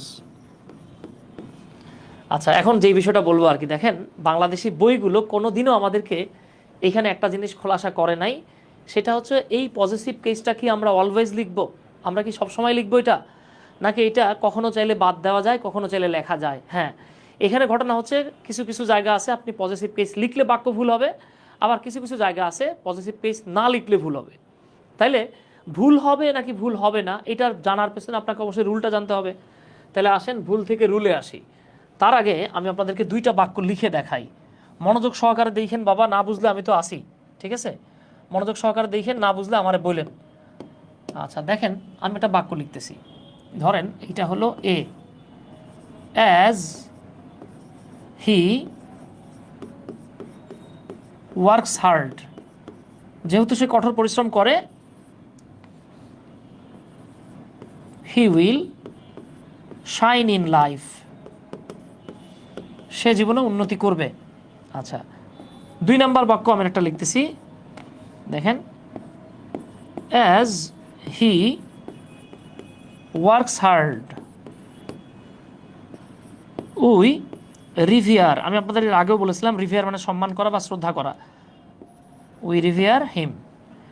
তাইলে দেখেন তো, এইটা হলো অধীন ক্লজ, এইটা হলো স্বাধীন ক্লজ। এই যে বাংলা লিখে দিচ্ছে, এটা অধীন, এটা স্বাধীন। এই যে দেখেন, এইটা অধীন, এইটা স্বাধীন। আমাকে আপনাদের বলতে হবে এই দুইটা ক্লজের মধ্যে পার্থক্য কোথায়, মানে এই দুইটা সেন্টেন্সের মধ্যে কোনো পার্থক্য দেখতে পান? একটু মনোযোগ সহকারে দেখেন তো বাবা, এই দুইটা ক্লজের মধ্যে একটা মারাত্মক ডিফারেন্স আছে, পার্থক্যটা কে ধরতে পারছেন একটু কুইকলি বলবেন আমাকে। টেন্সে, আচ্ছা টেন্সের পার্থক্য ছাড়া আর কি পার্থক্য আছে বলেন? টেন্সের পার্থক্য ছাড়া, হ্যাঁ দুটাতে টেন্সের পার্থক্য ছাড়া কি পার্থক্য আছে বলেন? এই যে আমাদের রিয়েলমি RMX শিমু মনে হয় না, এইখানে একটা মারাত্মক মারাত্মক, এই তো ধন্যবাদ, দিনাও ধরতে পারছেন, জান্নাতুল ফেরদৌস রীতিও ধরতে পারছেন। হ্যাঁ, এখানে একটা দুর্দান্ত পার্থক্য আছে। পার্থক্যটা হলো এই বাক্যের এই হি এবং এই ভি সিমিলার ব্যক্তি, এই যে এই হি সিমিলার ব্যক্তি, কিন্তু এই বাক্যে এই হি আর এই উই সিমিলার ব্যক্তি না। বিষয়টা হচ্ছে কি দেখেন, আমাদেরকে বাংলাদেশি বইগুলো কখনো এটা ব্যাখ্যা করে না। কেন করে না আল্লাহ ভালো জানেন, কিছু কিছু বই হয়তো ব্যাখ্যা করতে পারে, হতে পারে আমি লিখি নাই, ঠিক আছে, এটা আমার ব্যর্থতা। বাবা এই যে দেখেন কমপ্লেক্স সেন্টেন্সের দুইটা ক্লজের সাবজেক্ট যখন সেম হয়, এটা প্রয়োজনে ভিডিওটা দেখে আপনি আবার লিখে রাখবেন। হ্যাঁ আমি মুখে বলি শোনেন, কমপ্লেক্স সেন্টেন্সের দুটো ক্লজের সাবজেক্ট যদি সেম হয়, সিমিলার হয়, একই হয়, আপনি পজিটিভ লিখবেন না, লেখার প্রয়োজন নাই। কিন্তু কমপ্লেক্স সেন্টেন্সের দুটো সাবজেক্টের মানে দুটো ক্লজের সাবজেক্ট যদি ডিফারেন্ট হয়, আপনাকে পজিটিভ লিখতেই হবে, লিখতেই হবে, লিখতেই হবে, বাদ দিতে পারবেন না, ঠিক আছে? তাহলে আমি এই যে এইবার এখানে একটা বলে দিচ্ছি যে কমপ্লেক্সের দুইটি ক্লজের সাবজেক্ট ভিন্ন হলে, এই তথ্যটা সব ক্ষেত্রে প্রযোজ্য। কমপ্লেক্স সেন্টেন্সের দুইটা ক্লজের সাবজেক্ট যদি ভিন্ন হয় তাহলে পজিটিভ লিখবেন, আদারওয়াইজ পজিটিভ লিখতে হবে না। আর এখানে বিকজ অফ এবং ফর এই দুটোর বাংলায় হলো কারণে। এইটা কম্পাউন্ড বানানো মারাত্মক সহজ। এক্ষেত্রে অ্যাসিন্স বিকজ উঠাই দিবেন, উঠাই দিয়ে স্বাধীন ক্লজ বানাবেন, এর সাথে লিখবেন অ্যান্ড। খুব ভালো হয় যদি অ্যান্ড সো লেখেন, কেউ যদি সো না লেখে কোনো সমস্যা নাই, এরপরে আরেকটা স্বাধীন ক্লজ লিখবেন, ব্যাস কাজ শেষ, ঠিক আছে? আমি দুইটা বাক্য আপনাদেরকে দেখাবো, হ্যাঁ আমি এই দুইটা বাক্য আপনাদেরকে দেখাবো, আপনারা বাকিগুলো নিজেরা বুঝে শুনে নিয়েন। আচ্ছা তাহলে আসেন বাবা, আমরা এখন যেই কাজটা করব দেখেন, আমরা যখন সিম্পল সেন্টেন্স বানাবো প্রথমে আমাদেরকে লিখতে হবে বিকজ অফ। তাহলে আমরা বিকজ অফটা পরেও লিখতে পারি, ঠিক আছে? আচ্ছা, তাহলে আমরা কি লিখবো? এই যে আমাদের অলরেডি অনেকে উত্তর লিখে ফেলছেন। তাহলে আমি এখানে জাস্ট বিকজ অফও লিখতে পারি, ফরও লিখতে পারি। আমি এখানে ধরে নেন বিকজ অফ লিখলাম, বিকজ অফ। এবার প্রশ্ন হচ্ছে আমি কি পজিটিভ হিজ লিখবো? দেখেন বাংলাদেশি বইগুলো এই হিজটা ঢালাওভাবে লিখছে। আপনি লেখেন, সমস্যা নেই, পরে আমি বলতেছি। বিকজ অফ হিজ, এবার ভার্বের সাথে আইনজি যোগ করব আমরা। অধীন ক্লজের ভার্ব কি? ওয়ার্কস, ওয়ার্কের সাথে আইনজি যোগ করেন, এটা হবে ওয়ার্কিং। এখন অনেকে বলতে পারে সুমন ভাই আপনি কেন শাইনিং লিখলেন না? ভাই যেটা স্বাধীন ক্লজ এটার সাথে ওই আইনজি যোগ করা যাবে না। রিয়েলমি আরএমএক্স বাই লেখা যাবে না, বাই হচ্ছে ইফের নিয়মের ক্ষেত্রে, এটা ফিক্সড, ঠিক আছে? তাহলে দেখেন because of his working hard, এই হিজ লিখবো কিনা আমি পড়ে যাচ্ছি। ওয়ার্কিং হার্ড, কঠোর পরিশ্রম করার কারণে। এবার স্বাধীন ক্লজ কি ছিল সেটা লিখে দেন। He will shine in life, আমি এক লাইনে লিখছি। আচ্ছা, এই বাক্যটার বাংলা করলে কি দাঁড়াচ্ছে? তার কঠোর পরিশ্রমের কারণে সে জীবনে উন্নতি করবে। আরে ভাই পরিশ্রম করবে কিটা? সে। উন্নতি করবে কে? সেটাও সে। তাহলে এই হিজ লেখার দরকার নাই। তবে বাংলাদেশি বইগুলো ঢালাওভাবে সব জায়গায়, আই রিপিট, বাংলাদেশি বইগুলো ঢালাওভাবে সব জায়গায় হিজ দিয়ে রাখছে। যদি হিজ ব্যবহার করেন তাহলে এটা হবে বাহুল্য দোষ বা রিডান্ডান্সি। হিজ ব্যবহার না করাটাই বেটার। এরপরেও যদি কেউ হিজ লেখে, এটা তো আমি বললাম বাংলাদেশের প্রচলিত নিয়ম। হ্যাঁ, কেউ যদি লেখে লিখলো, আপনিও লিখতে পারেন, বাট আমি আপনাকে বিষয়টা বলে দিলাম যে এই হিজ তো লেখার দরকার নাই। কারণ ইংরেজির নিয়ম হচ্ছে, এই যে দেখেন এই তথ্যটা কার সামনে আছে? হি এর সামনে। ইংরেজির বিষয় হচ্ছে যখন কোনো মডিফায়ার, তথ্য মানেই মডিফায়ার, যখন কোনো তথ্য কারোর সাথে থাকে সেটা তার নিজের তথ্য হয়ে যায়, ঠিক আছে? তাহলে খেয়াল করেন আমি এখানে হিজ না বললেও যেহেতু হি এর সঙ্গে আছে তার মানে পরিশ্রম করছেন উনি, সাইন করবেন উনি। কিন্তু এই জায়গাটাতে একটু খেয়াল করেন, আমি যদি এইভাবে লিখতাম, আমি যদি এইভাবে লিখি বিকজ অফ ওয়ার্কিং হার্ড, খেয়াল করেন এখানে ঘটনা ঘটবে। বিকজ অফ ওয়ার্কিং হার্ড, কঠোর পরিশ্রম করার কারণে, উই রিভিয়ার হিম, আমরা তাকে শ্রদ্ধা করি। দেখেন এই বাক্যটাতে ভুল কোন জায়গায় জানেন? এখানে একটা ভয়ঙ্কর ভুল হয়ে গেছে। ভুলটা কি দেখেন? ওই যে আমি আপনাদেরকে একটু আগে দেখাইছিলাম, মনে পড়ে কিনা?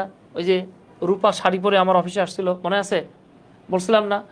এই যে দেখেন তো, এই যে ওয়ারিংয়ে শাড়ি, শাড়ি পরার কাজ কি অফিস করে নাকি রূপা করে?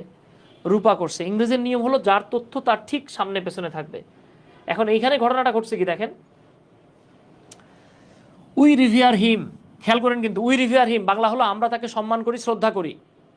এখন যখন আপনি এইখানে লিখছেন যে বিকজ অফ ওয়ার্কিং হার্ড, কঠোর পরিশ্রম করার কারণে, এই কথাটা কার সাথে আছে? উই এর সাথে আছে। তার মানে কঠোর পরিশ্রম কি আমরা করি? কঠোর পরিশ্রম তো বাবা আমরা করি না, করে কিটা? এই লোকটা করে। কিন্তু শ্রদ্ধা করে কে? আমরা। তার মানে দুটো সাবজেক্ট ডিফারেন্ট। এইখানে যদি হিজ না দেন তাহলে বাস খাবেন, তাহলে রিডান্ডেন্সি হয়ে যাবে। তাহলে এই বাক্যটার বাংলা হয়ে যাবে যে আমরা কঠোর পরিশ্রম করে এরপরে ওই লোকটারে গিয়ে আমরা শ্রদ্ধা করি, মানে পরিশ্রম করি আমরা, আবার শ্রদ্ধাও করি আমরা। দেখছেন?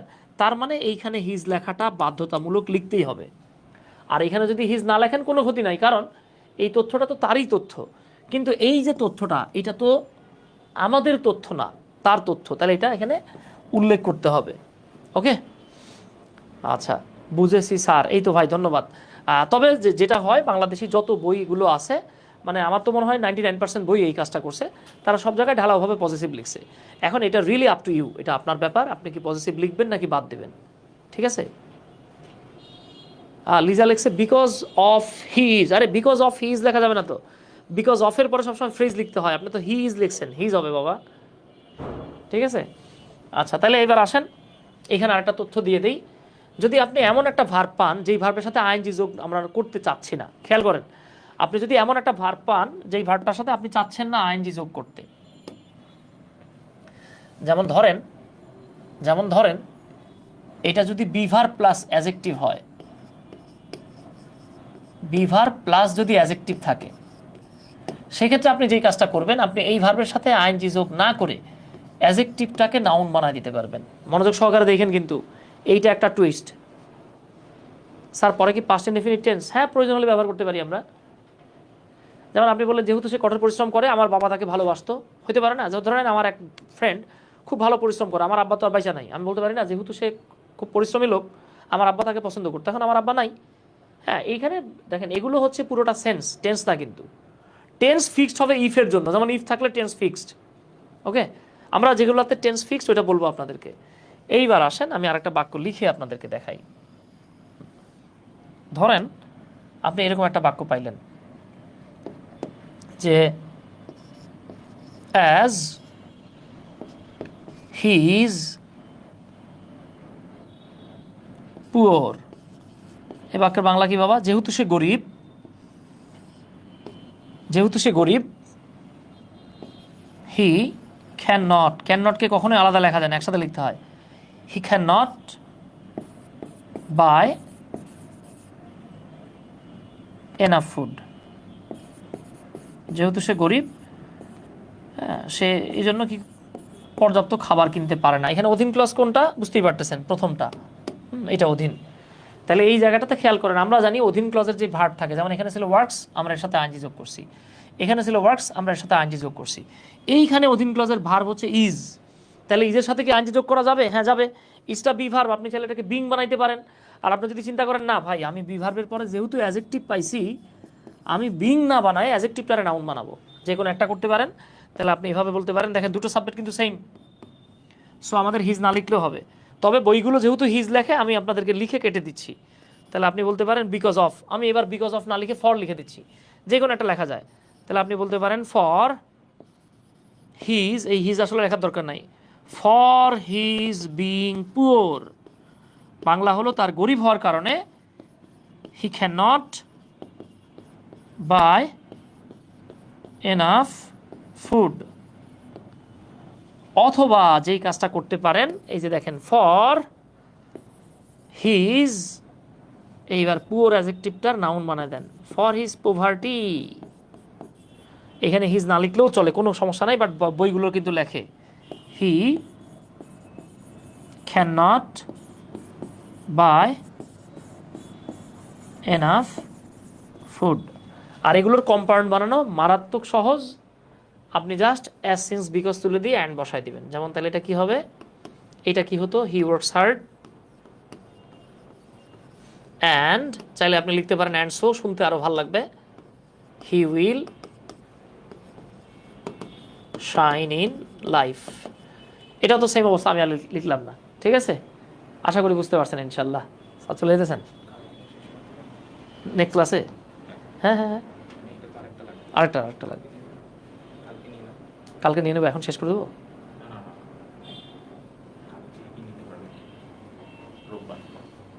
রোববার, আমার তো রোববারই দিচ্ছেন না? হ্যাঁ হ্যাঁ হ্যাঁ, দেন দেন, সমস্যা নেই, ঠিক আছে। বিকজ অফ বিং পুওর, এই তো শান্তা লিখছেন, থ্যাংক ইউ স্যার। এইভাবে হবে বিকজ অফ পভার্টি। হ্যাঁ, বিকজ অফ পভার্টি। তবে অনেকে বলে কি যে যেহেতু পভার্টি লিখছেন, এটা কার পভার্টি বোঝানোর জন্য হিজ লেখেন। বাট আমি তো ওই যে মডিফায়ারের নিয়ম কি, যার সাথে থাকে তাকেই বোঝায়। বাট এগুলো আপনি অনেক স্যারের বুঝাইতে পারবেন না, খুব একটা ঝামেলা। কিন্তু বোর্ডটা কাটা পড়ছে, কি বলে, বোর্ড কাটা পড়ে গেছে।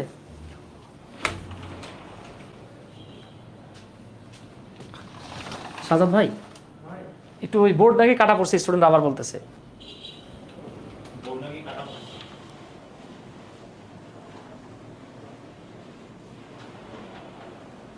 স্যার স্ক্রিন আবার পুরোপুরি আসতেছে না, বাম পাশে সম্পূর্ণ দেখা যাচ্ছে না। এটা কি অটো চলে যায় নাকি সাজাদ ভাই? মাঝে মাঝে না?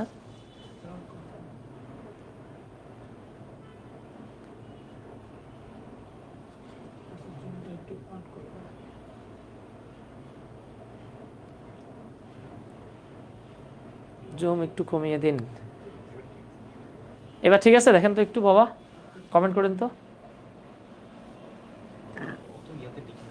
আচ্ছা আচ্ছা, ঠিক আছে ঠিক আছে, আর লিখবো না। মানে এই সমস্যা হচ্ছে অনেক বেশি স্ট্রাকচার বড় বড় তো। আচ্ছা আচ্ছা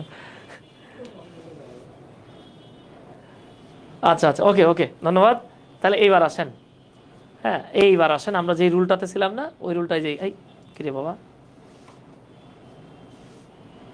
এই যে দেখেন এতক্ষণ আমি আপনাদেরকে যা বলছি মূলত এখানে তাই লেখা আছে। ঠিক আছে, কেমনে লেখা আছে দেখেন, আমি দেখাই।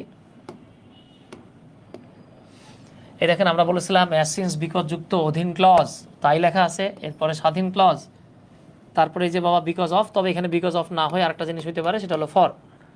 তারপরে পিসি, এটা তো আমি বলছি, নিয়মটা বলে দিছি আপনাদেরকে। পিসি কখন লিখবেন? দুইটা ক্লজের সাবজেক্ট ডিফারেন্ট হলে। স্যার ঘন্টার পর ঘন্টা ক্লাস করে পড়াশোনা করে আর আমার 1 ঘন্টা পারি না। না না, এটা তো পড়া লাগবে বাবা, এটা তো পারতে হবে, ঠিক আছে।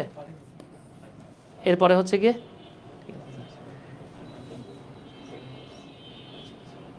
আচ্ছা আচ্ছা, এই তো মাশাআল্লাহ, ঠিক আছে। তাহলে আশা করি বুঝতে পারছেন ইনশাআল্লাহ। এই যে আমি এটাকে হিজটাকে লিখে হালকা করে কেটে দিছি আর কি। তবে বাংলাদেশি বইগুলোতে সব জায়গায় হিজ দেয়, আপনার ইচ্ছা আপনি দিতে পারেন, ঠিক আছে। আজকের ক্লাসটা খুব শান্তিময়, কাম সারছে। আচ্ছা যাক, আলহামদুলিল্লাহ, শান্তিময় হলে তো বাবা ভালো। হ্যাঁ, একটু স্টাডি করতে হবে, নাহলে পারবেন না। হ্যাঁ, আমার বিশ্বাস আপনারা পারবেন ইনশাআল্লাহ, ঠিক আছে। দেখেন তো, ওকে, ডান ডান হয়েছে না? দেখেন তো, হয়ে গেছে। এইবার আসেন, এই চিন্তা করছেন। আচ্ছা, আমি তাহলে আপনাদেরকে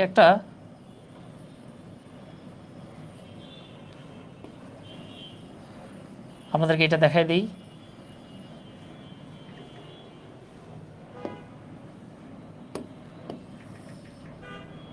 আচ্ছা, এটা বুঝছেন কিনা একটু খেয়াল করেন। হ্যাঁ,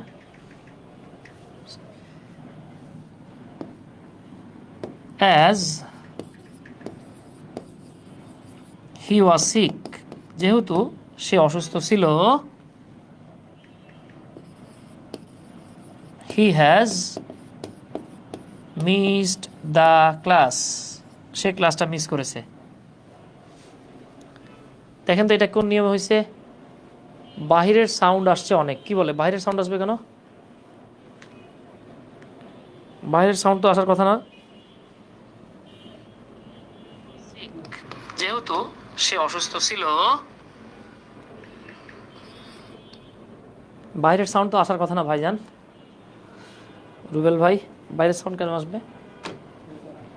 ও, গাড়ির হর্নের। আচ্ছা ভাই, বাইরে যদি অনেক জোরে জোরে হর্ন টর্ন দিলে একটু মাঝে মাঝে হয় আর কি। হ্যাঁ, আচ্ছা আচ্ছা, কী করবেন এখন বলেন? আমাদের একবারে সাউন্ড প্রুফ পড়া, তারপর অনেক সময় সাউন্ড চলে আসে। ঢাকা তো বুঝতে হবে। আচ্ছা, তাহলে খেয়াল করেন, কিন্তু দেখেন এই যে এইখানে যে ঘটনাটা ঘটছে, এই যে বিভার প্লাস অ্যাজেক্টিভ আছে, আপনি চাইলে এই সিকটাকে সিকনেসে কনভার্ট করতে পারেন, অথবা ওয়াজের সাথে আইনজি যোগ করতে পারেন। তাহলে ওয়াজের সাথে আইনজি যোগ করলে কী হইতেছে বুঝতেই পারতেছেন। দেখেন, বিকজ অফ হিজ সিকনেস, এই হিজ না লিখলেও চলে, he has miss the class, অথবা বিকজ অফ হিজ, এই হিজ না লিখলেও চলে, বিং সিক, মানে যে কোনো একটা ভাবে আপনি করলেই করতে পারবেন। Okay dear. আচ্ছা, এইবার আপনাদের পালা। আপনারা আমাকে এই 2 নং সেন্টেন্সের উত্তরটা দিবেন। আচ্ছা, তার আগে কোশ্চেনটা দেখবেন। আমাদের কাছে চেয়েছে কি, চাওয়া হয়েছে সিম্পল সেন্টেন্স, তারা চাইলেও কি সিম্পল সেন্টেন্স। তাহলে দেখেন, হি ইজ রিচ, একটা মানুষ রিচ, এটা একটা পজিটিভ কথা। He can buy a car any time, সে যে কোনো সময় গাড়ি কিনতে পারে, এটাও একটা পজিটিভ কথা। তাহলে আমরা জানি দুটো পজিটিভ অ্যান্ড দ্বারা যুক্ত হয় হলে সিম্পলে গিয়ে কী হবে? অ্যাজ সিন্স বিকজ হবে, তাই তো? আমাদের কাছে চাইছে সিম্পল সেন্টেন্স। তো আমরা এখানে দেখতে পাচ্ছি অ্যান্ড দ্বারা যুক্ত হয়েছে, সো এটা সিম্পল না। এখানে অ্যাজ আছে, তার মানে কমপ্লেক্স, এটা নিব না। এখানেও অ্যাজ আছে, তার মানে এটাও কমপ্লেক্স, নেওয়া যাবে না।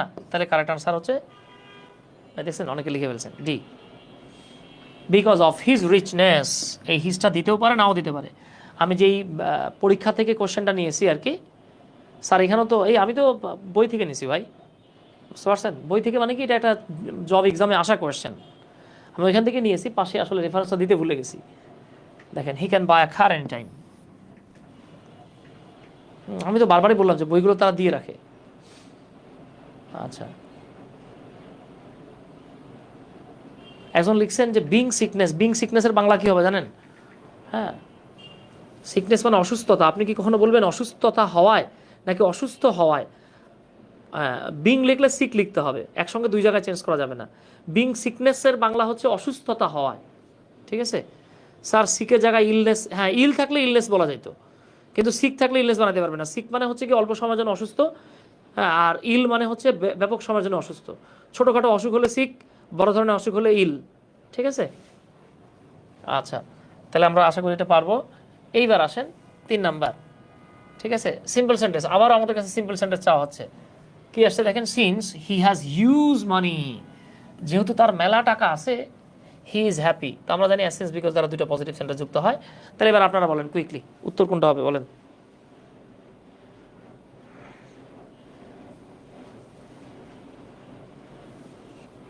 আচ্ছা, অনেকে বলতেছেন সি, অনেকে বলতেছেন এ। আচ্ছা, কেউ এ বলতেছে, কেউ সি বলতেছে। আচ্ছা, খেয়াল করেন, আমরা জানি এইটা হইল অধীন ক্লজ। অধীন ক্লজের ভার্ব হচ্ছে হ্যাজ। তো আপনার আমাদের জানা আছে তো ভাই, আপনি হ্যাভ বলেন, হ্যাজ বলেন আর হ্যাড বলেন, এদের সাথে আইএনজি যোগ করলে এটা হ্যাভ ভার্ব হয়, হ্যাভিং হয়ে যায়। ঠিক আছে, তাহলে আপনি এখানে কিন্তু অ্যাডজেক্টিভ নাই যে নাউন বানাবেন, তাই আপনাকে ভার্বের সাথে আইএনজি যোগ করতে হবে। আর অলরেডি নাউন মানে দেয়াই আছে, তার মানে আমাকে এখানে বিং আসার প্রশ্নই আসে না, কারণ এখানে বি ভার্ব নাই, কাটা। আমাদের কাছে চেয়েছে সিম্পল, অ্যাজ থাকলে সিম্পল হয় না। ঠিক আছে, আচ্ছা ফর আমরা জানি বিকজ অফ অথবা ফর প্লাস ভার্বের সাথে আইএনজি যোগ। এই যে দেখেন, ফর হ্যাভিং হিউজ মানি, অনেক টাকা থাকায় হি ইজ হ্যাপি। এই যে এটাই আমাদের কারেক্ট আনসার।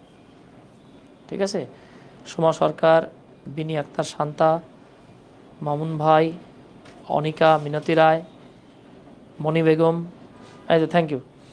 ঠিক আছে, এইবার আসেন, ঠিক আগের মতোই সব নিয়ম, মানে নিয়মটা মানে আগের মতোই, জাস্ট এখানে লিঙ্কারটা চেঞ্জ হয়ে যাচ্ছে। হ্যাঁ, ওই আগেরটা ছিল রুল 1, এইটা হলো সিম্পল কমপ্লেক্স কম্পাউন্ডের রুল 2। ঠিক আছে, এটা হচ্ছে রুল 2। তো এখানে একটু খেয়াল করেন, যদি আমরা দো অল দো যুক্ত একটা অধীন ক্লজ পাই, এরপরে থাকবে একটা স্বাধীন ক্লজ, আর আমরা জানি একটা অধীন একটা স্বাধীন মিলে কি হয়, কমপ্লেক্স হয়। ঠিক আছে, এটা দো অল দো রুল আর কি। এখানে দো অল দো না থাকে আর একটা জিনিস থাকতে পারে, অল বি ইট। কম্পাউন্ডে গিয়ে কি হবে, কম্পাউন্ডে গিয়ে আপনাকে লিখতে হবে বাট। ঠিক আছে, আর সিম্পলি গিয়ে এর আগে আমরা কি লিখছিলাম, ফর অথবা বিকজ অফ। এইখানে আপনাকে ইন স্পাইট অফ অথবা ডেসপাইট লিখতে হবে। মাথায় রাখবেন, ডেসপাইট শব্দটাই একটা প্রেপোজিশন, তাই এরপর অফ লিখতে হবে না। আর ইন স্পাইট অফ হলো একটা প্রেপোজিশনাল ফ্রেজ। এরপরে সেম অবস্থা, দুটো ক্লজের সাবজেক্ট যদি আলাদা হয় তাহলে পজেসিভ লিখবেন, এক হলে লিখবেন না। এইখানেও সেম, যদি অ্যাডজেক্টিভ থাকে নাউন বানাতে পারবেন, আর যদি চান ভার্বের সাথে আইএনজি যোগ করতে। ঠিক আছে, অল বি ইট আমি এর আগে পড়ি নাই। অল বি ইট মানে হচ্ছে, হ্যাঁ, অল বি ইট মানে হলো ভাই যদিও। ঠিক আছে, আপনার ডিকশনারিতে সার্চ দেন পেয়ে যাবেন। আচ্ছা, তাহলে দেখেন, দো হি ওয়ার্কস হার্ড, যদিও সে কঠোর পরিশ্রম করে। এই যে দেখেন অধীন clause, he does not get salary, he does not get salary, সে বেতন পায় না। হ্যাঁ, দুটো সাবজেক্ট সেম হওয়ায় আমরা এখানে হিজ লিখবো না। তাহলে আমরা এই জায়গাটাতে কি করতে পারি, স্বাধীন ক্লজ কিন্তু এটা, স্বাধীনটারে অক্ষত রাখবো আমরা। তাহলে আমরা লিখতে পারি ইনস্পায়ার অফ অথবা ডেসপাইট। এবার ওয়ার্কের সাথে আইএনজি যোগ করেন, ওয়ার্কিং। হিজ না লেখাটাই বেটার, লিখলেও যদি কেউ লেখে, আসলে বাংলাদেশে প্রচলিত নিয়ম লিখতে পারেন hard, he does not get salary. বাংলাটা খেয়াল করেন, যদিও সে কঠোর পরিশ্রম করে, যদিও সে কঠোর পরিশ্রম করে, সে বেতন পায় না। এখানে কি বললাম আমরা, সে কঠোর পরিশ্রম করা সত্ত্বেও। বাবা, এই ডেসপাইট অথবা ইনস্পাইট অফের বাংলা হলো সত্ত্বেও। আচ্ছা, আমাদের এক ভাই এস এম হায়দার আলী ভাই বলতেছেন, স্যার আজকে ভর্তি হয়েছে, কিছু বুঝতে পারতেছে না। হ্যাঁ, এইটা এখানে একটা ঘটনা আছে হায়দার আলী ভাই। এই টপিকটার সাথে আপনার হচ্ছে গিয়ে ক্লজ রিলেটেড। এই টপিকটাতে ফ্রেজ বানাচ্ছি আমরা ক্লজগুলোকে। তো আপনার প্রথম ক্লাস হিসেবে এটা আসলে রিয়েলি টাফ, এটা টাফ মনে হওয়ার কথাই ভাই। ঠিক আছে, থ্যাংক ইউ মমিন ভাই। এইখানে একটু ঝামেলা আছে ভাই, প্রথম আপনি আজকে যুক্ত হয়েছেন, তো আপনি একটা কাজ করেন, ইংরেজি ক্লাসগুলো 1 থেকে করার দরকার নাই, আপনি 2 থেকে করেন, 2, 3, 4, 5। হ্যাঁ, এভাবে করতে থাকেন ভাই। আমার বিশ্বাস আপনি 2, 3, 4, 5 এই 4টা ক্লাস করার পর আপনি সব বুঝবেন ইনশাল্লাহ। ঠিক আছে, সব বুঝতে পারবেন ইনশাল্লাহ। স্যার আজকেই শেষ করে দিবেন? না, আজকে তো শেষ হবে না বাবা, আজকে শেষ হবে না। আচ্ছা, আর কম্পাউন্ড তো বুঝতেই পারতেছেন। দেখেন, দোয়ালটাকে তুলে দেন, he works hard but he does not. তাহলে এখানে হিটাকে উজ্জ্বল রাখতে পারেন, he works hard but doesn't get salary. এইবার আসেন সেম অবস্থা, অলদো হি ইজ পুয়ার। এই যে দেখেন অ্যাডজেক্টিভ চলে আসছে, আর এই যে দেখেন বি ভার্ব চলে আসছে, হি ইজ হ্যাপি।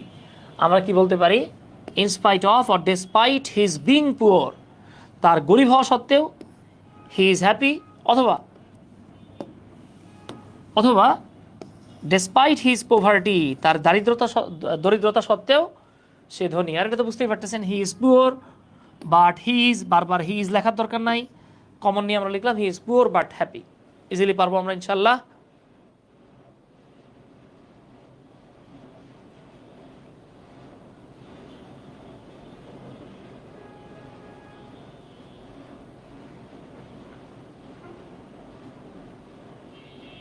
লিওন ভাই বলতেছে প্রথম থেকে ক্লাস করে মাঝে মাঝে মাথার উপর দিয়ে। জি ভাই, প্রথম থেকে ক্লাস করে মাঝে মাঝে মাথার উপর দিয়ে যাওয়া স্বাভাবিক, ঠিক আছে, কারণ এটা আমাদের মাতৃভাষা না।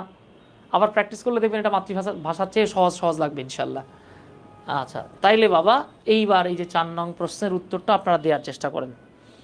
হ্যাঁ, আমার বিশ্বাস পারবেন আপনারা ইনশাল্লাহ। হ্যাঁ, 4 নম্বর প্রশ্নে কি বলা আছে দেখেন, দ্য কমপ্লেক্স। এই দেখেন, আপনাকে প্রশ্নটা পড়ে নিতে হবে যে আসলে প্রশ্ন চাইলো কি আপনার কাছে, হ্যাঁ, আর আপনি উত্তর দিলেন কি। চাওয়া হয়েছে কমপ্লেক্স। তো আমরা এখন ডেসপাইট দেখতে পাচ্ছি। ভাই আমরা জানি সিম্পল সেন্টেন্সে বসে ডেসপাইট, কমপ্লেক্সে গিয়ে এটা হয়ে যায় দৌ অথবা অলদৌ, আর কম্পাউন্ডে গিয়ে এটা কি হয়ে যায় বাট। তাহলে ডেসপাইট দেয়া আছে কিন্তু, তার মানে আমি যখন কমপ্লেক্স চাইছি আমার খুঁজে বের করতে হবে দো অলদো কোথায়। এই যে অলরেডি অনেকে উত্তর লিখে ফেলছেন। ডেসপাইট গেটিং আপ লেট, দেরি করে ঘুম থেকে ওঠা সত্ত্বেও হি রিচড দেয়ার টাইমলি, সে সেখানে সময় মতো পৌঁছেছিল। তাহলে দেখেন আমাদের কাছে চাইছে কমপ্লেক্স, দেয়া আছে বাট অ্যান্ড, এগুলো তো কম্পাউন্ড সেন্টেন্স। আবার অলদো দেয়া আছে, তার মানে কমপ্লেক্স। ডেসপাইট থাকলে সিম্পল, এই যে হয়ে গেছে D. Although he got up late, যদি সে দেরি করে ঘুম থেকে উঠলো, হি রিচড দেয়ার টাইমলি, সে সেখানে সময় মতো পৌঁছলো। ঠিক আছে বাবা, এই তো মাশাআল্লাহ আপনারা পারতেছেন। ঠিক আছে, অলদো দেখলেই বোঝা যায়। থ্যাংক ইউ, পারা যাবে না ইনশাল্লাহ। এইবার এই যে 5 নং প্রশ্নটার উত্তর করার চেষ্টা করেন। এইটা করেন তো দেখি কে কে পারি আমরা। ঠিক আছে, আমরা এবার এটা একটু চেষ্টা করি।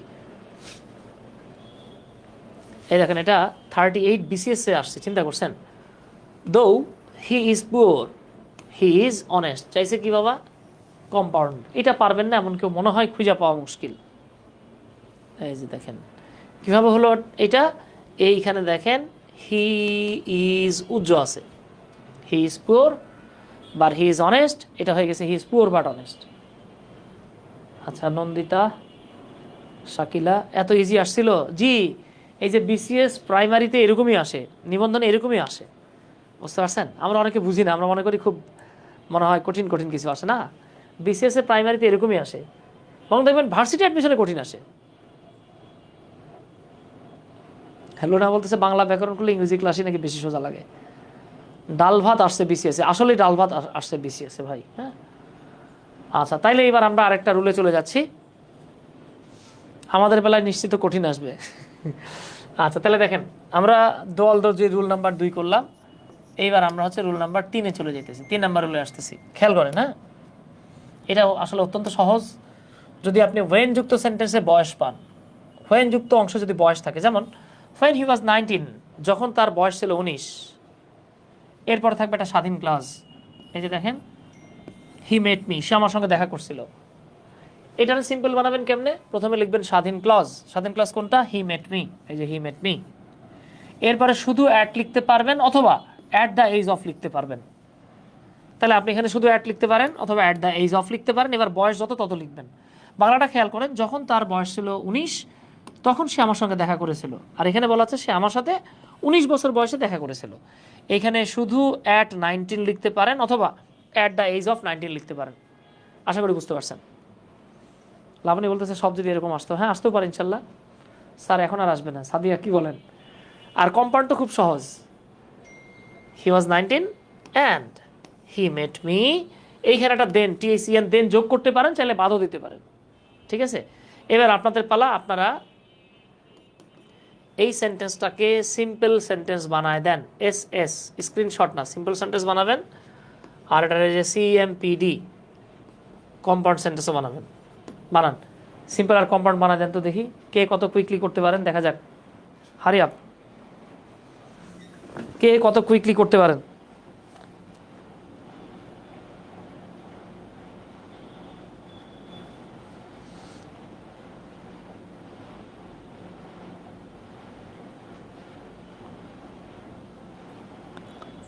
কে কত কুইকলি করতে পারেন একটু ট্রাই করেন বাবা, আমি জানি পারবেন ইনশাল্লাহ।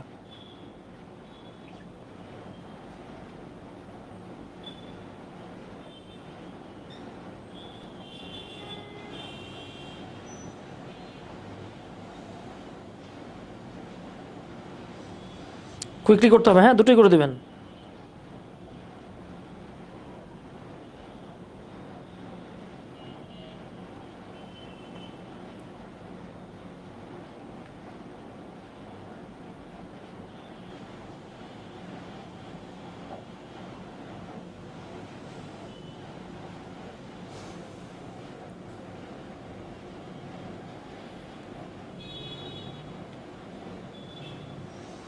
দুটো প্রশ্নের উত্তর দিতে হবে।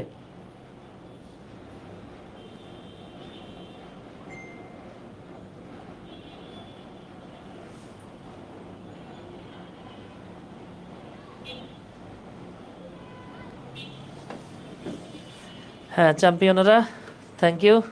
এই তো মশাল্লা দেখছেন, আপনারা বুঝে ফেলাইছেন। হ্যাঁ, কে বলে আপনারা পারেন না? এই যে দেখেন, আই ওয়েন্ট দেয়ার, আমরা ডিফারেন্ট কালার নেই। আই ওয়েন্ট দেয়ার, আমি সেখানে গিয়েছিলাম, স্বাধীন ক্লজ। ওয়েন আই ওয়াজ 12, যখন আমার বয়স ছিল 12। তাহলে আমরা কি বলতে পারি? দেখেন আমরা এটাকে এভাবে বলতে পারি, আই ওয়েন্ট দেয়ার অ্যাট 12, অথবা অ্যাট দ্য এজ অফ 12। আরও মজার ব্যাপার, আপনি কিন্তু এভাবে বলতে পারবেন, অ্যাট দ্য এজ অফ 12, অথবা শুধু বলতে পারেন অ্যাট 12, সেক্ষেত্রে কমা দিতে হবে, আই ওয়েন্ট দেয়ার। সহজ না? মজা, খুব সহজ জিনিস। আর এখানে আপনি কি বলবেন? I went there and I was 12। এখানে একটা দেন যোগ করতে পারেন, না করলে কোনো সমস্যা নাই। আমি সেখানে গিয়েছিলাম এবং তখন আমার বয়স ছিল। অ্যান্ডের পরে কি সাবজেক্ট লিখতেই হবে? না, না লিখলে কোনো সমস্যা নাই। হ্যাঁ, তবে দুটো টেন্স যদি ডিফারেন্ট হয়, ভার্ব যদি ডিফারেন্ট হয়, তাহলে সাবজেক্ট লিখতেই হবে। যেমন আপনি যদি বলেন I went there and was 12, এটা আসলে শুনতে ভালো লাগবে না। হ্যাঁ, কারণ একটাতে আছে মূল ভার্ব আর একটাতে আছে মানে বি ভার্ব, দুটো ডিফারেন্ট ভার্ব আর কি। ওকে, আচ্ছা এইবার আসেন রুল নাম্বার 3টাই, এটাকে আমরা রুল 4 বলতে পারি। আবার এখানে দেখেন, এই রুল নাম্বার 4, খেয়াল করেন। আগের অংশে আমরা দেখেছিলাম ওয়েন যুক্ত সেন্টেন্সে বয়স ছিল। এবার ওয়েন যুক্ত সেন্টেন্সে যদি সাল, মাস বা বছর বা ঋতু থাকে, খেয়াল করেন হোয়েন যুক্ত অংশটাতে, হ্যাঁ ওয়েন যুক্ত অংশ হয় সাল থাকবে, না হলে মাস থাকবে, না হলে বছর থাকবে, না হলে ঋতু থাকবে। এরপরে থাকবে স্বাধীন ক্লজ। যেমন ওয়েন ইট ওয়াজ 1996, যখন এটা ছিল 1996 সাল। এই যে দেখেন ওয়েন যুক্ত অংশে সাল চলে আসছে। ঠিক আছে, এখানে কম্পাউন্ড সেম, অ্যান্ড আর দেন না লিখলেও চলে। সিম্পল লিখে যে কাজটা করবেন, স্বাধীন ক্লজ।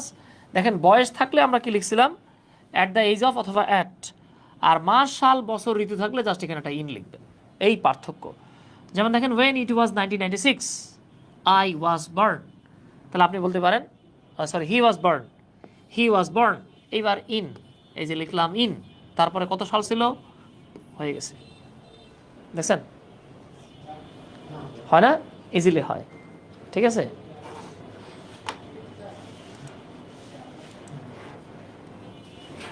সালের আগে ইন, এই তো ধন্যবাদ মোমিন ভাই। তাহলে এবার দেখেন ওয়াইন ইট ইজ জানুয়ারি, যখন এটা জানুয়ারি মাস হয়, ইটস স্নোজ ইন কানাডা, তাহলে দেখেন it's snows in Canada in January. আর কম্পাউন্ডটা বুঝতেই পারতেছেন। ঠিক আছে ডিয়ার, এইবার এই 6 নং প্রশ্নের উত্তর দেওয়ার চেষ্টা করেন। হ্যাঁ, এটা একটা জব এক্সামে আসা কোয়েশ্চেন, আমি রেফারেন্স দিতে ভুলে গেছি। আর কতক্ষণ ক্লাস হবে? আর মিনিমাম 10 মিনিট, কমপক্ষে আরও 10 মিনিট ক্লাস হবে বাবা। আপনারা অনেক ক্লান্ত হয়ে যান না? একজন বলতেছেন ডি। ওকে ম্যান, ট্রাই করেন।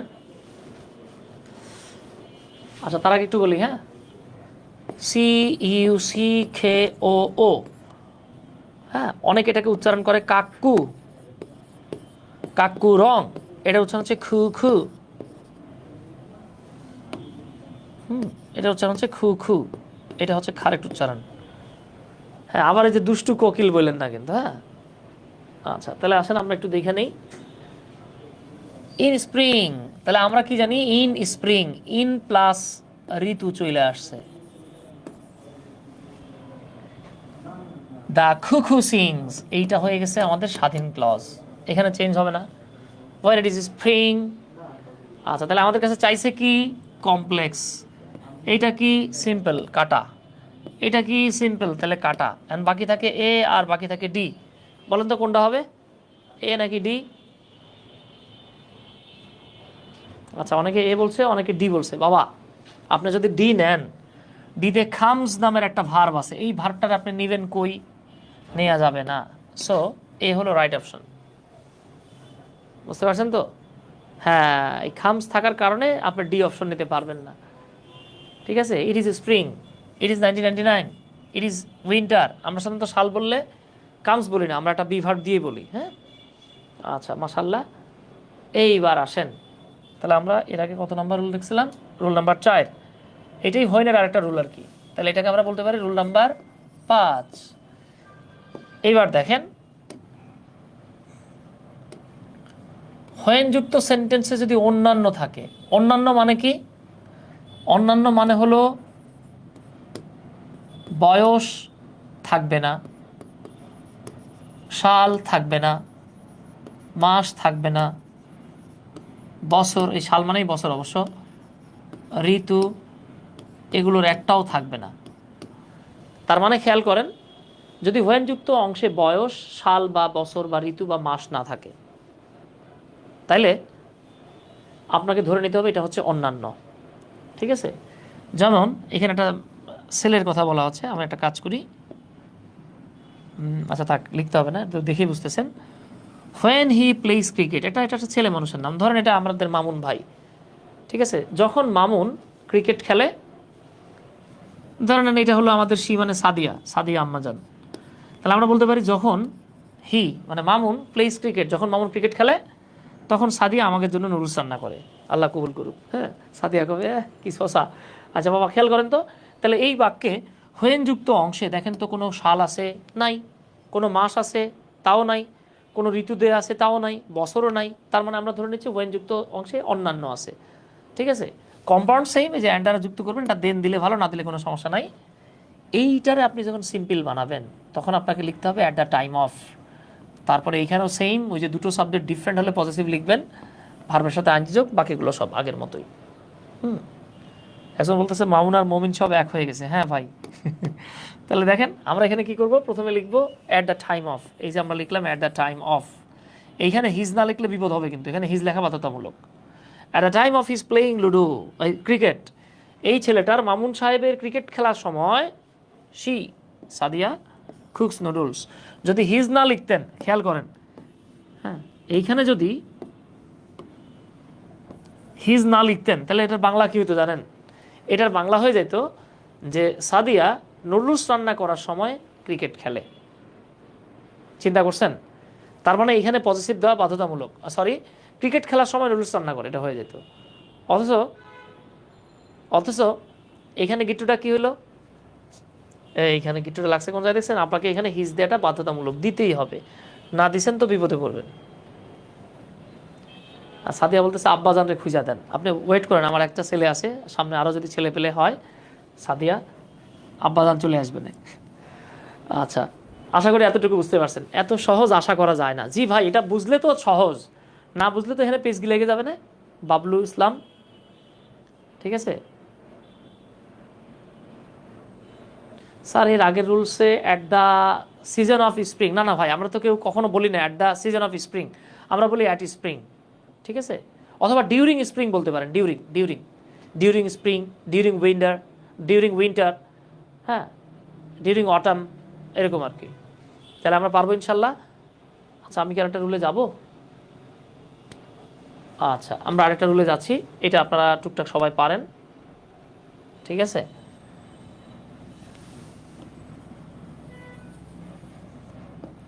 এটার স্ট্রাকচারটা আপনাদের জানা আছে, একটা হলো এই যে টু ডট ডট টু, আরেকটার স্ট্রাকচার হলো সো ডট ডট দ্যাট। টুর স্ট্রাকচারটা আমি জাস্ট একটু এখানে লিখে দিই। দেখেন যে আমরা এরকম পাই সাধারণত সাবজেক্ট প্লাস ভার্ব প্লাস এর ইমিডিয়েট পরে টু, এরপরে আমরা হয় অ্যাজেক্টিভ পাই, নয়তো আমরা এখানে একটা অ্যাডভার্ব পাই, তারপরে two plus V1 plus others এরকম পাই। ঠিক আছে, যেমন আমি একটা উদাহরণ দিই, হি ইজ টু উইক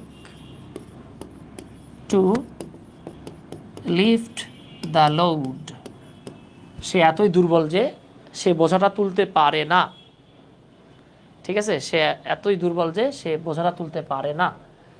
এইবার খেয়াল করেন, এখানে স্ট্রাকচার হচ্ছে সাবজেক্ট প্লাস ভার্ব, এর ইমিডিয়েট পরে আপনি সো লিখবেন, তারপরে এখানে একটা অ্যাডজেক্টিভও থাকতে পারে বাবা, অথবা এই জায়গাটাতে একটা অ্যাডভার্বও থাকতে পারে, এরপর আসবে দ্যাট, তারপরে সাবজেক্ট, এরপরে আপনি লিখতে পারবেন ক্যান অথবা মেই, অথবা আপনি লিখতে পারবেন খুড অথবা মাইট প্লাস V1 প্লাস ও মানে আদার্স।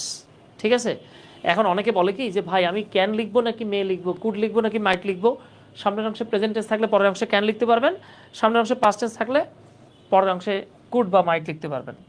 আমরা একটা উদাহরণ দিই, এটা দিয়ে আমরা কনভার্ট করি।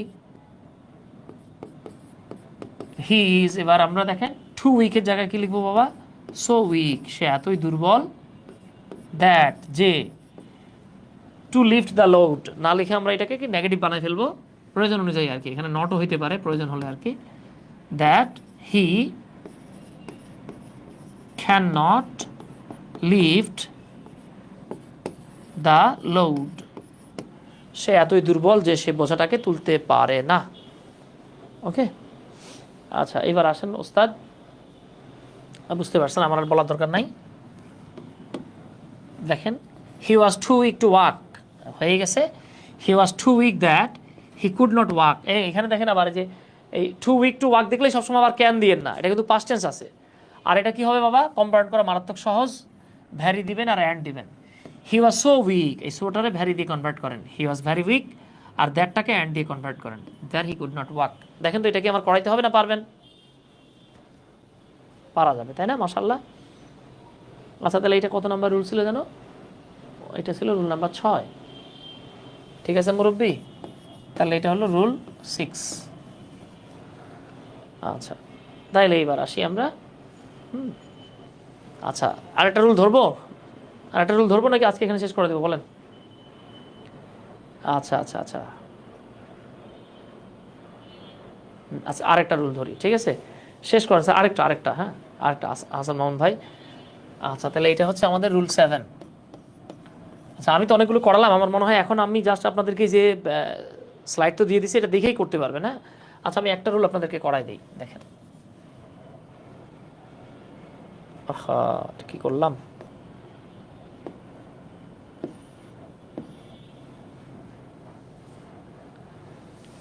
আচ্ছা একটা কাজ করি, জাস্ট এই স্লাইডটাকে ডিলিট দিই আমি। হ্যাঁ ও তো ডিলিট দেওয়ার দরকার নাই, আমি এখানে লিখি, পরে ডিলিট দিয়ে দেবেন, সমস্যা নাই।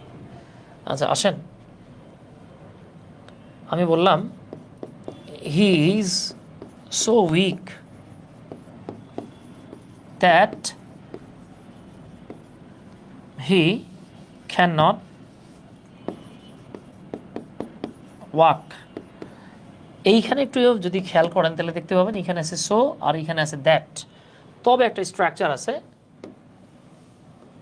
সেটা হলো সো দ্যাট, সরাসরি সো দ্যাট। এই সো দ্যাটের বাংলা হলো যাতে বা এই উদ্দেশ্যে যে, এটার স্ট্রাকচারটা হলো সাবজেক্ট প্লাস ভার্ব, সরি ধরে নেন সামনে আছে প্রেজেন্ট টেন্স, আমি কিন্তু বলি না প্রেজেন্ট ইনডিফিনিট টেন্স, যে কোনো টেন্স থাকতে পারে, এরপরে থাকবে সো দ্যাট, পরের অংশে আপনি লিখবেন সাবজেক্ট প্লাস ক্যান অথবা may plus V1 plus others.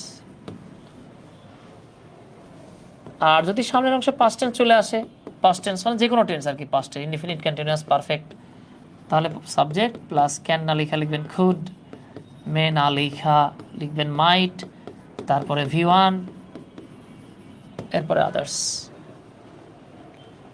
Okay sir এগুলো পড়লেই তো কমপ্লিটিং সেন্টেন্সের কাজও হয়ে যাবে। জি মমিন ভাই, এগুলো পড়লে কমপ্লিটিং সেন্টেন্সেরও মোটামুটি 60 থেকে 70% কাজ হয়ে যায়। এইটা লাস্ট রোল, হ্যাঁ এটা লাস্ট রোল। তাহলে এবার একটু খেয়াল করুন তো, আমরা এভাবে বলতে পারি কিনা যে আই অ্যাম লার্নিং ইংলিশ, আমি ইংরেজি শিখতেছি। ও আচ্ছা, আপনাদেরকে একটা মানে দুর্দান্ত বিষয় বলে রাখি, আপনি যখন কোনো ভার্বকে হোয়াই দিয়ে প্রশ্ন করবেন, উত্তরে সবসময় সো দ্যাট দিয়ে আনসার করতে পারবেন। ঠিক আছে, আপনি যখন কোনো ভার্বকে হোয়াই দিয়ে কোয়েশ্চেন করবেন, হ্যাঁ এখানেই শেষ বাবা, এটাই শেষ, যেহেতু ধরে ফেলছি।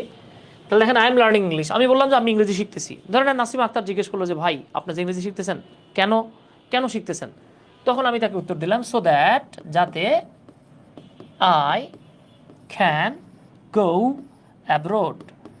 খেয়াল করেন, অনেকে বলে ভাই গোর পর টু কেন লিখলেন না? ভাই অ্যাব্রোড শব্দটা হচ্ছে অ্যাডভার্ব, এর মানে হচ্ছে বিদেশে। এখন আপনারা তো যে বিদেশে বলে ফেলেন, আমার ওদিকে যায় না। দেখেন আই ক্যান গো অ্যাব্রোড, যাতে আমি বিদেশে যেতে পারি। এখানে আমি যদি বলতাম লন্ডনে যেতে পারি, সেক্ষেত্রে লন্ডন একটা নাউন, তখন আমি বলতাম so that I can go to London. হ্যাঁ, আর অ্যাব্রোড শব্দটা অ্যাব্রোড, হিয়ার, দেয়ার, হোম, এই শব্দগুলো অ্যাডভার্ব হয়, এদের পূর্বে আমরা প্রেপোজিশন লিখি না। দেখেন এইটাকে আমি যদি পাস্ট টেন্সে লিখতাম যে আই ওয়াজ লার্নিং ইংলিশ, আমি ইংরেজি শিখতেছিলাম। আপনি জিজ্ঞেস করলেন হোয়াই, কেন? তখন আমি বললাম সো দ্যাট আই কুড, যাতে করে I could communicate with the English. শোনেন, ইংলিশ হলো একটা ভাষার নাম, এর সামনে দা লিখলে ইংরেজ জাতি হয়ে যায়, যাতে করে আমি ইংরেজদের সাথে যোগাযোগ করতে পারতাম।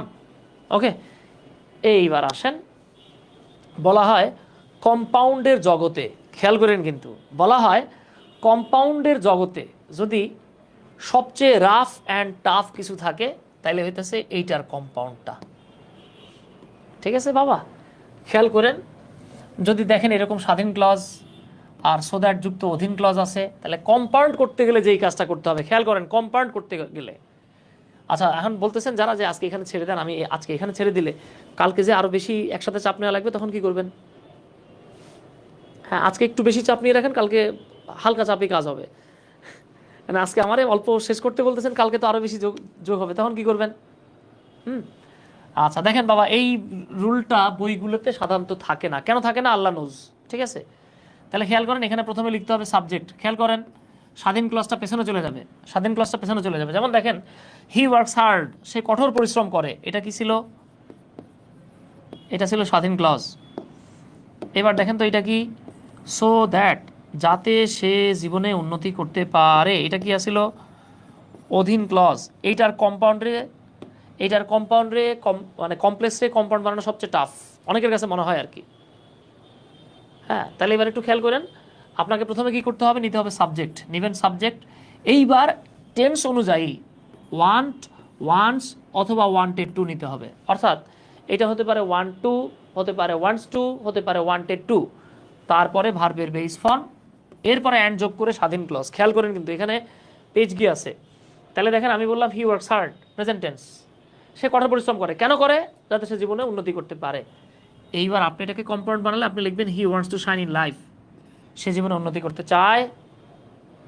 অ্যান্ড সো, এখানে সো লিখতে ভালো লাগবে শুনতে, এবং সেজন্য হি ওয়ার্কস হার্ড। আর সিম্পল করা তো মারাত্মক সহজ, স্বাধীন ক্লজ লিখবেন শুধু টু অথবা in order to plus V1 লিখবেন। যেমন স্বাধীন ক্লজ কোনটা ছিল? হি ওয়ার্কস হার্ড। এবার এখানে শুধু টু লিখতে পারেন, মনে চাইলে ইন অর্ডার টুও লিখতে পারেন, শাইন ইন লাইফ। এইবার আমি একটা কাজ করি ভাই, আপনি করে সিম্পল দিই, আপনারা কমপ্লেক্স আর কম্পাউন্ড বানায় আমারে দেখান। ঠিক আছে, টু বাই আ স্কার্ট, একটা স্কার্ট কিনতে Rupa went to New Market, Rupa New মার্কেটে গিয়েছিল। আপনি প্রশ্ন করেন কেন গিয়েছিল? স্কার্ট কিনতে। কয়টা রুল হতে পারে এই টপিকে? এই টপিকে আমি আসলে ওই যে ওয়েনের একটাকে তিনটা বানাইছি, তো 14-15টা রুল আছে আর কি। ঠিক আছে, 14-15টা রুল আছে। রাজু ভাই জিজ্ঞেস করতেছে আর্টিকেল কবে করাবেন। ভাই আপনাদের ওই যে কোন টপিক কি হবে এগুলো লিখে দেওয়া আছে, রুটিনটা মনে হয় খেয়াল করেন নাই, রুটিন দেখলেই বুঝতে পারবেন। মমিন বলে আইয়া মা, আইয়া মা বলে কোনো লাভ নাই, করে দেন এটা। টু বাই আ স্কার্ট, হ্যাঁ মমিন সাহেব আপনি শার্ট লিখতে পারেন, আপনার তো স্কার্ট লাগবে না, শার্ট লিখতে পারেন।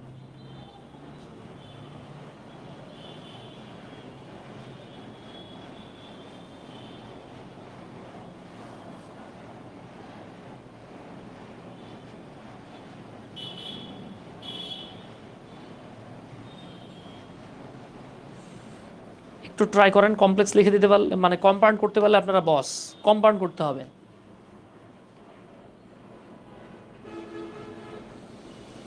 এ তো মাশাআল্লাহ অনেকে লিখছেন, ওয়াও থ্যাংক ইউ। রাবে এটা কি করলেন বাবা, ওয়েন্ট লিখছেন তো, ওয়েন্ট লিখছেন তো, তাহলে ক্যান কেন লিখলেন বাবা? তাহলে কি কুড হবে না বলেন তো, কেন ভুলে গেলেন বাবা? সামনের অংশে প্রেজেন্ট টেন্স হলে তো পরের অংশে ক্যান হয়, সামনের অংশে পাস্ট টেন্স হলে তো কুড লিখতে হয়।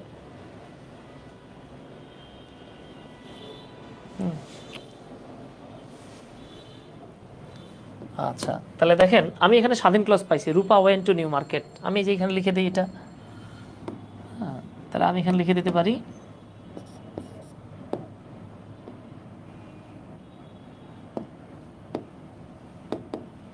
এই যে আমি লিখতেছি দেখেন, রূপা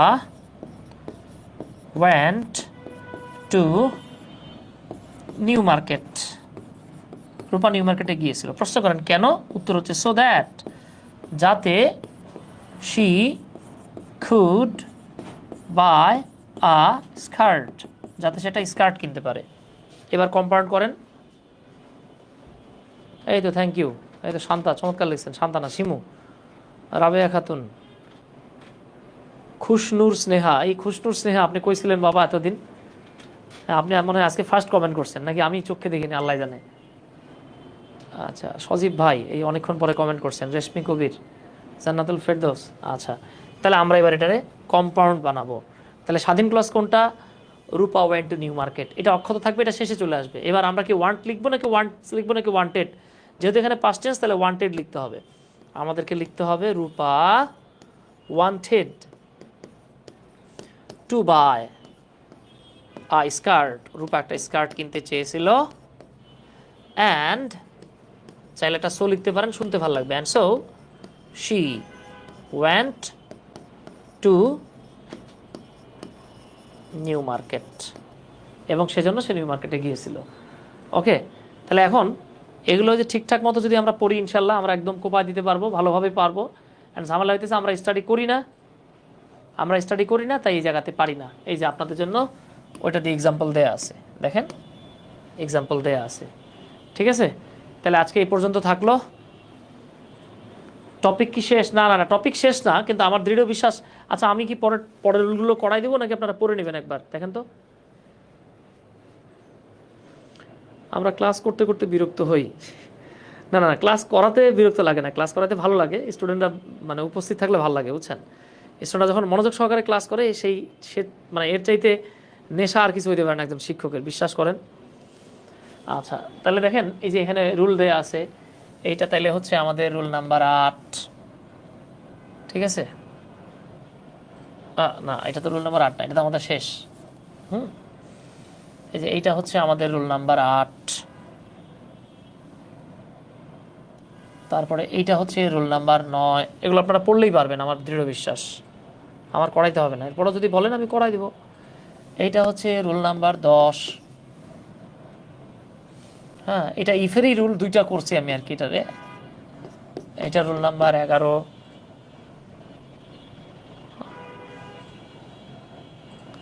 আর এইটা হচ্ছে রুল নাম্বার 12। হ্যাঁ 12, এটা আবার দুইটা পার্ট তো মনে হবে যে আলাদা, হ্যাঁ এটা রুল নাম্বার 13 মনে হবে, কিন্তু আসলে রুল এই কয়টাই আর কি, বুঝতে পারছেন তো বাবা। আচ্ছা আপনারা জাস্ট পড়লেই পারবেন ইনশাল্লাহ। পিডিএফগুলো স্যার এগুলো কি পিডিএফ পাবো যেগুলো বলে দিচ্ছেন? এই যে এটাই তো পিডিএফ আকারে পাবেন ভাই, এই পিডিএফ তো দিয়ে দেওয়া হয় না, ওনারা মনে হয় খেয়াল করে না, অ্যাপে সব দেওয়া আছে, অ্যাপে এগুলো তো আছে ভাই। আর ওই প্র্যাকটিস শিট দেওয়া আছে না ভাই, কোন বই থেকে দেওয়া ভাই? অল ইন ওয়ান, এটাও দেওয়া আছে, কিন্তু স্টুডেন্ট অনেক সময় আমার বলে কি নাই, তো ওনারা মনে হয় অ্যাপে ওইভাবে খেয়াল করে নাই। হ্যাঁ, অ্যাপ থেকে একটু দেখে নিন প্লিজ। হ্যাঁ স্যার, কালকে ইংলিশের ক্লাস হবে, কালকে তো ইংলিশ হবে না ভাই? হ্যাঁ, আগামীকালকেও ইংলিশ ক্লাস হবে ইনশাল্লাহ, আগামীকালকেও ইংরেজি ক্লাস হবে ইনশাল্লাহ। ঠিক আছে, আচ্ছা তাহলে আমাদের আজকের ক্লাসটা এখানে শেষ হয়ে যাচ্ছে ইনশাল্লাহ।